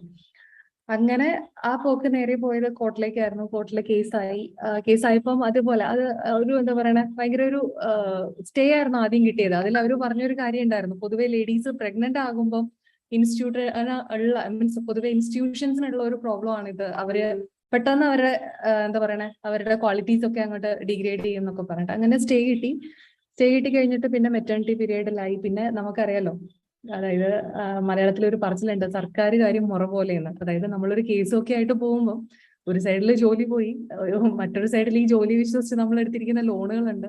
പിന്നെ സർക്കാർ കാര്യം മുറ പോലെ, ഈ കേസിനൊക്കെ വിധി വരുമ്പോൾ തന്നെ എങ്ങനെ പോയാലും നമുക്കൊരു 80 വയസ്സെങ്കിലും ആവും. അപ്പൊ നാച്ചുറലി നമ്മൾ വീണ്ടും അടുത്ത് എന്ത് ചെയ്യാം എന്നുള്ള, ഈ പറഞ്ഞ പോലെ എന്തെങ്കിലും ഒരു ഫിനാൻഷ്യലി നമുക്ക് സ്വന്തമായിട്ട് ഇൻഡിപെൻഡന്റ് ആയിരിക്കണം എന്നുള്ളത്. അതിപ്പം ഇറസ്പെക്റ്റീവ് ഓഫ് എന്താ പറയുക, നമ്മുടെ ഫാമിലി ബാക്ക്ഗ്രൗണ്ട്, നമുക്കൊരു ഫിനാൻഷ്യൽ ഫ്രീഡം വേണമെന്നുള്ളത് നമ്മളെല്ലാവർക്കും ഉണ്ടാവേണ്ട ഒരു ആഗ്രഹമാണ്. നമ്മുടെ പെൺമക്കൾക്കും പറഞ്ഞു കൊടുക്കേണ്ട ഒരു കാര്യം ഇതാണ്, you have to be stable and independent എന്നുള്ളത്. സോ അങ്ങനെയാണ് നമ്മള്. അപ്പൊ പിന്നെ സിമ്പിൾ ആയിട്ട് 2 മക്കളെയും വീട്ടിൽ വെച്ചുകൊണ്ട് എനിക്ക് ചെയ്യാൻ പറ്റും. ഞാൻ പറഞ്ഞല്ലോ, ഹസ്ബൻഡ് നേവൽ പേഴ്സൺ ആണ്. So most of the time ഷിപ്പിലും അങ്ങനെ ഇങ്ങനെയൊക്കെ ആയിരുന്നു. അങ്ങനെ ഞാനൊരു ചെറിയ ട്യൂഷൻസ് തുടങ്ങി. ഓൺലൈനിലും ഓഫ്ലൈനിലും ഒക്കെ ആയിട്ട് ട്യൂഷൻസ് ആയിട്ട്. ഫസ്റ്റ് ഒരൊറ്റ ട്യൂട്ടർ ഉണ്ടായിരുന്നുള്ളൂ, അത് ഞാൻ തന്നെയായിരുന്നു. അങ്ങനെ തുടങ്ങിയതായിരുന്നു. അപ്പൊ അത് ഏകദേശം ഒക്കെ ഒന്നായി. 1-2 ടീച്ചേഴ്സ് എന്റെ കൂടി ആയ സമയത്താണ് കൊറോണ വരുന്നത്. സോ അഗെയിൻ ഒരു ഫുൾ ഷട്ട് ഡൗൺ ആയിരുന്നു എനിക്കും. കൊറോണയാണ്, സ്കൂൾസ് എല്ലാം ഷട്ട് ഡൗൺ ആയി, ട്യൂഷൻ സെന്റർ എല്ലാം ഒരു ഗ്യാതറിംഗും ഇല്ലാത്ത ഭയങ്കര ഹെവി ലോക്ക്ഡൌണിന്റെ ആ ഒരു സീസണിലായിരുന്നത്. അപ്പൊ ഞാൻ വിചാരിച്ചു, ഈശ്വര, ഞാൻ എവിടെ ചെന്നാലും ഇങ്ങനെയാണല്ലോ എന്ന്. അങ്ങനെ ഒരു 2 months അങ്ങനെ പോയി, കുറെ നാളിരുന്നു. അപ്പൊ ആ സമയത്ത് നമ്മൾ 11th പഠിപ്പിച്ചുകൊണ്ടിരുന്ന കുട്ടികൾ 12th ആയി. അപ്പൊ അവര് ചോദിച്ചു, മിസ്സേ ഞങ്ങൾക്ക് എന്നാ എടുത്തു തരാവോ, ഇനി ഓൺലൈനിൽ എടുത്തു തരാവോ എന്നൊക്കെ ചോദിച്ചു. അങ്ങനെ ഒരു 3-4 കുട്ടികൾക്ക് വേണ്ടി ഞാൻ ഓൺലൈനിൽ എടുക്കാൻ തുടങ്ങി കഴിഞ്ഞപ്പോൾ അതിന്റെ ഒരു ലിമിറ്റേഷൻസ് എല്ലാം നമുക്ക് ഓവർകം ചെയ്യാൻ പറ്റി. ഓൺലൈനിൽ പൊതുവേ വരുന്ന ഒരു പ്രശ്നമാണ് അപ്പുറം ഇരിക്കുന്ന ആൾ എന്താ ചെയ്യില്ല എന്നുള്ളത്, ചെയ്യണമെന്ന് നമുക്ക് അറിയില്ല എന്നുള്ളത്. സോ അതിനുള്ള ഏറ്റവും നല്ല വഴി എന്ന് പറയുന്നത് അവരെ ശല്യപ്പെടുത്തിക്കൊണ്ടിരിക്കുക എന്നുള്ളതാണ്. ഓക്കെ, ഈ 5x10 5x2 5 2 = ഓക്കെ ഇന്നാള് പറയുമെന്ന് പറയുമ്പോൾ ആൻസർ വരും. അപ്പൊ ആൾക്ക് അവരെ ഡിസ്ട്രാക്ട് ആവാൻ ഒരു സമയമില്ല. അങ്ങനെ ഭയങ്കര കമ്മ്യൂണിക്കേഷൻ ബേസിൽ നമ്മൾ ക്ലാസ്സസ് എടുക്കാൻ തുടങ്ങി. അത് നല്ലപോലെ സക്സസ്ഫുൾ ആയി. അപ്പൊ പിന്നീട് ഫിസിക്സ് ആയി. എന്റെ സബ്ജക്ട് ഫിസിക്സ് ആയിരുന്നു. പിന്നീട് ഞാൻ കെമിസ്ട്രിയും മാത്സും ഒക്കെ ആഡ് ചെയ്തു. പിന്നീട് അങ്ങോട്ട് കൊറോണയുടെ സമയത്ത് ശരിക്കും പറഞ്ഞാൽ കൊറോണ ആ സിറ്റുവേഷനിൽ നമുക്ക് ഒരുപാട് പേരെ ഹെൽപ്പ് ചെയ്യാൻ പറ്റി. ഈ പറഞ്ഞ പോലെ ബോത്ത് സൈഡ്സ്, സ്റ്റുഡൻസിനെയും ടീച്ചേഴ്സിനെയും. അങ്ങനെ ടീച്ചേഴ്സ് ആഡായി, ഒരു സൈഡിൽ കൂടെ സ്റ്റുഡൻസ് ആഡായി. ഇന്ന് പറയുകയാണെങ്കിൽ നമുക്ക് ഏകദേശം 58+ ട്യൂട്ടേഴ്സും എനിക്ക് തോന്നുന്നു പല ഭാഗങ്ങളിൽ നിന്നായിട്ട് 350+ സ്റ്റുഡൻസും ഉണ്ട്. ഇപ്പോഴും മീൻസ് എന്താ പറയുക, ഓൺലൈനിലേക്ക് ആൾക്കാർ ചൂസ് ചെയ്യാൻ തുടങ്ങി. ബിക്കോസ് കംഫർട്ടബിൾ ആണ്. കുട്ടികൾക്ക് ഒരു സബ്ജക്റ്റിൽ ഒരു ഡൗട്ട് ഉണ്ടെങ്കിൽ പിന്നെയും സ്കൂൾ കഴിഞ്ഞ് വന്നിട്ട് ട്രാവൽ ചെയ്യുക, അവിടുത്തെ മറ്റ് സേഫ്റ്റി ഇഷ്യൂസ് അങ്ങനത്തെ പ്രശ്നങ്ങളൊക്കെ വരുമ്പോൾ ഇത് നമുക്കറിയാം. What my child is doing in front of the lab എന്നുള്ളത് നമുക്ക് കാണാൻ ആകെപ്പാടെ ഇതിനകത്തുള്ള ഒരു സംഭവം എന്ന് പറയുന്നത് നമുക്ക് ഈ ലാപ്ടോപ്പ് അല്ലെങ്കിൽ കുട്ടി പഠിക്കുന്ന ഡിവൈസ് നമുക്കിവിടെ കാണാൻ പറ്റുന്ന ഒരു സ്ഥലത്തായിരിക്കുക എന്നുള്ളതാണ്. അല്ലെങ്കിലും നമ്മുടെ ഭാഗത്തുനിന്ന് അങ്ങനെ മോണിറ്ററിങ്ങും കാര്യങ്ങളൊക്കെ ഉണ്ട്. സോ ഇതാണ് എൻ്റെ ഒരു ഷോർട്ട് സ്റ്റോറി. ഞാൻ ഭയങ്കര ക്വിക്കായിട്ട് ഷോർട്ടായിട്ട് പറഞ്ഞത് എന്തുകൊണ്ടാന്ന് വെച്ച് കഴിഞ്ഞാൽ എല്ലാവരും ഒക്കെ ഇരുന്ന് മടുത്ത് തുടങ്ങിയിട്ടുണ്ടാവും. നാച്ചുറലി നമ്മളൊരു 2 hours 2.5 hours ആയല്ലോ, അതുകൊണ്ടാണ് വളരെ ഷോർട്ടായിട്ട് പറഞ്ഞത്. സോ ഇതാണ് എൻ്റെ ഒരു സ്റ്റോറി. എനിക്ക് പറയാനുള്ളത് ഇത് തന്നെയാണ്. നമ്മൾ ഇപ്പൊ എപ്പോഴും നമ്മൾ കേൾക്കുന്ന ഒരു തോട്ടാണ്, നമ്മൾ തീർന്നു എന്ന് നമ്മൾ വിചാരിക്കാത്ത പക്ഷം എവിടെയെങ്കിലുമൊക്കെ ചെറിയ ചെറിയ ലൈറ്റുകൾ നമുക്ക് ഉണ്ടാവും. നമ്മൾ അതിൽ പിടിച്ചു പോയി കഴിഞ്ഞാൽ ഷുവർലി നമുക്ക് വളരെ സക്സസ്ഫുൾ ആയിട്ട് നിൽക്കാൻ പറ്റും. ഇപ്പം ഇന്നലെയും കൂടി ഒരു ഫംഗ്ഷൻ ഉണ്ടായിരുന്നു. അവിടെ വെച്ച് ഈ പറഞ്ഞ സ്കൂളിലുള്ള അല്ലെങ്കിൽ അങ്ങനെയുള്ള പലരെയും കാണാൻ പറ്റി. അപ്പൊ അവരൊക്കെ ഭയങ്കര പ്രൗഡാണ്. We are very happy for you എന്നൊക്കെ പറഞ്ഞ് അവർ പറയുമ്പോൾ ഞാൻ ആലോചിക്കുകയായിരുന്നു. ഞാൻ മീൻസ് കരഞ്ഞുകൊണ്ട് സ്കൂളിൽ നിന്ന് ഇറങ്ങിയതും പിന്നീട് 5 വർഷത്തിന് ശേഷം ഇന്നലെയാണ് ഞാൻ അവരെ ഒരു കോയിൻസിഡൻസിൽ കാണുന്നത്. അപ്പം സോ വെരി ഹാപ്പി. അപ്പൊ പക്ഷെ നമ്മൾ കുറച്ചുകൂടെ മുമ്പോട്ട് വരുമ്പോൾ ഇനിയിപ്പോ നമ്മളെ ലക്ഷ്യം അതൊന്നും അല്ല. നമ്മളുടെ സർവീസ് മാക്സിമം ആൾക്കാരിലേക്ക് എത്തിക്കുക. അങ്ങനെ ഈ പറഞ്ഞ പോലെ ലേഡീസിനാണെങ്കിലും നല്ലൊരു ഓപ്പർച്യൂണിറ്റി കൊടുക്കാൻ പറ്റുന്നുണ്ട് എന്നുള്ളത് നമ്മൾ ഇതിലേക്ക് വന്നിട്ട് റിയലൈസ് ചെയ്ത ഒരു കാര്യമാണ്. അതും ഇതിന് വന്നതിന് ശേഷമാണ് റിയലൈസ് ചെയ്തത് കേട്ടോ. ഈ കൊറോണയുടെ ഹെവി ലോക്ക്ഡൌൺ ടൈമിൽ എൻ്റെ അടുത്ത് ഒരു ടീച്ചർ വിളിച്ചിട്ട് പറഞ്ഞു, ഹസ്ബൻഡിന്റെ ജോലിയൊക്കെ പോയിരിക്കുകയാണ്, എനിക്ക് ഇവിടെ ഇപ്പോൾ ഒരു ജോലി കിട്ടിയത് എനിക്ക് മാമിനെ ദൈവത്തെ പോലെയാണ് തോന്നുന്നത് എന്നൊക്കെ പറഞ്ഞു. അപ്പോഴാണ് നമ്മൾ അങ്ങനെ ഒരു സൈഡ് റിയലൈസ് ചെയ്യുന്നത്. ഓക്കെ, ശരിയാണ്, നമ്മൾ അങ്ങനെയും കൂടെ ഒരു കാര്യം ചെയ്യുന്നുണ്ടെന്നുള്ള. സോ ഇതാണ് എൻ്റെ ഒരു ഷോർട്ട് സ്റ്റോറി ആയിട്ട് ഞാൻ പറഞ്ഞു വെക്കുന്നത്. എല്ലാം ഇപ്പം നന്നായി പോകുന്നു. ഹസ്ബൻഡ് ഇപ്പോഴും 1 വർഷം കൂടെ നേവിയിൽ തന്നെയാണ് സർവീസ് കണ്ടിന്യൂ ചെയ്യുന്നു. 2 മക്കള് 5th-ലും UKG-ലും ഒക്കെ ആയിട്ട്. സോ ഇതാണ് എൻ്റെ ഒരു സ്റ്റോറി. അപ്പൊ ഞാൻ ഇത്രയും ഷോർട്ടാക്കി പറഞ്ഞത് നിങ്ങൾക്ക് ഒത്തിരി ഇരുന്ന് മടുക്കാതിരിക്കാൻ വേണ്ടിയിട്ടാണ്. Thank you all.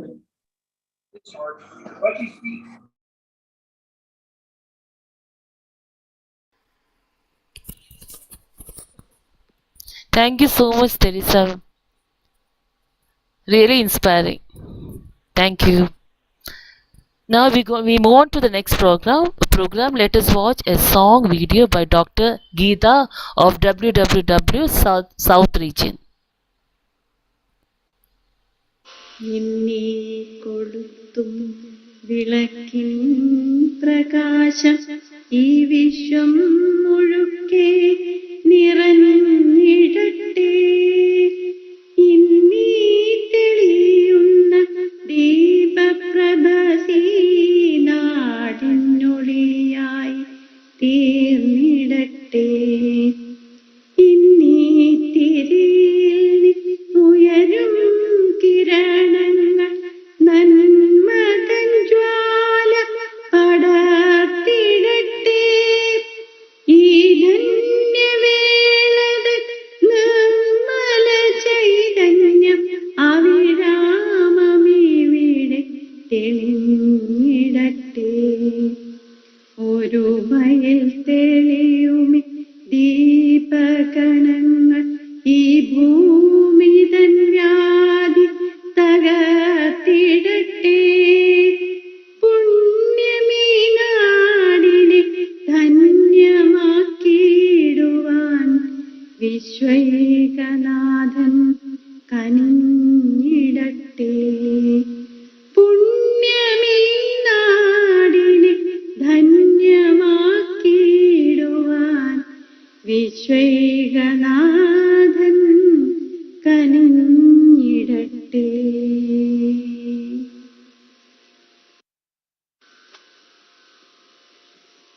ഇന്നീ കൊടു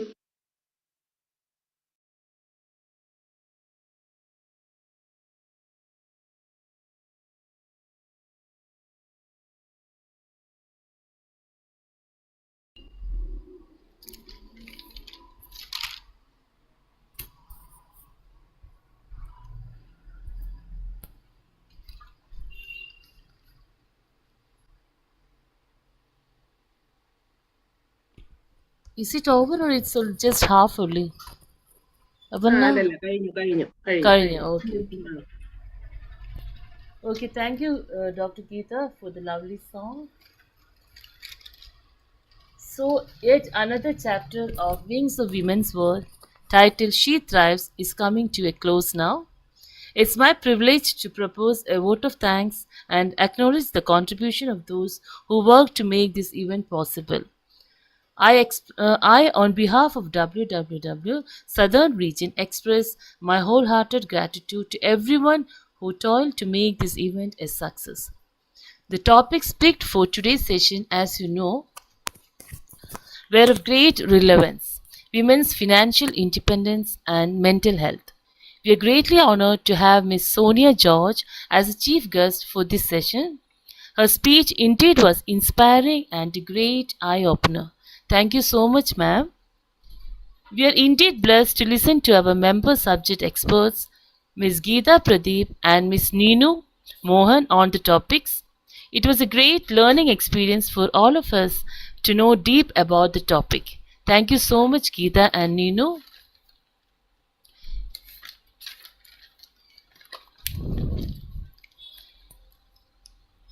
I express my sincere gratitude to Mrs. Lalia Pillai for her soulful rendition of the prayer song. I also would like to thank our in-house nightingales, Dr. Geeta, Ms. Kavya Arun, and Ms. Nishi Govind for their awesome rendition. Then Sri Lakshmi and team for a beautiful job in comparing the informative video on Karkidaga Kanyi. Thank you so much, dears. Then Mrs. Aarti Nambishan deserves a big thank you for the lovely dance she presented. Very much thankful to Theresia P. George for her enlightening talk. Our sincere gratitude to our IT team, Susan, my co-MC, and team south of WWW in organizing this wonderful session with a great topic and presenting it well. Last but not the least, I thank our esteemed founder, Dr. Rajeshri, Dr. Reshmi, and Ms. Sheeja for their wholehearted guidance and support. A special word of gratitude to Ms. Sheeja for her constant motivation, help, and guidance. And thank you, Aparna. So this comes to an end.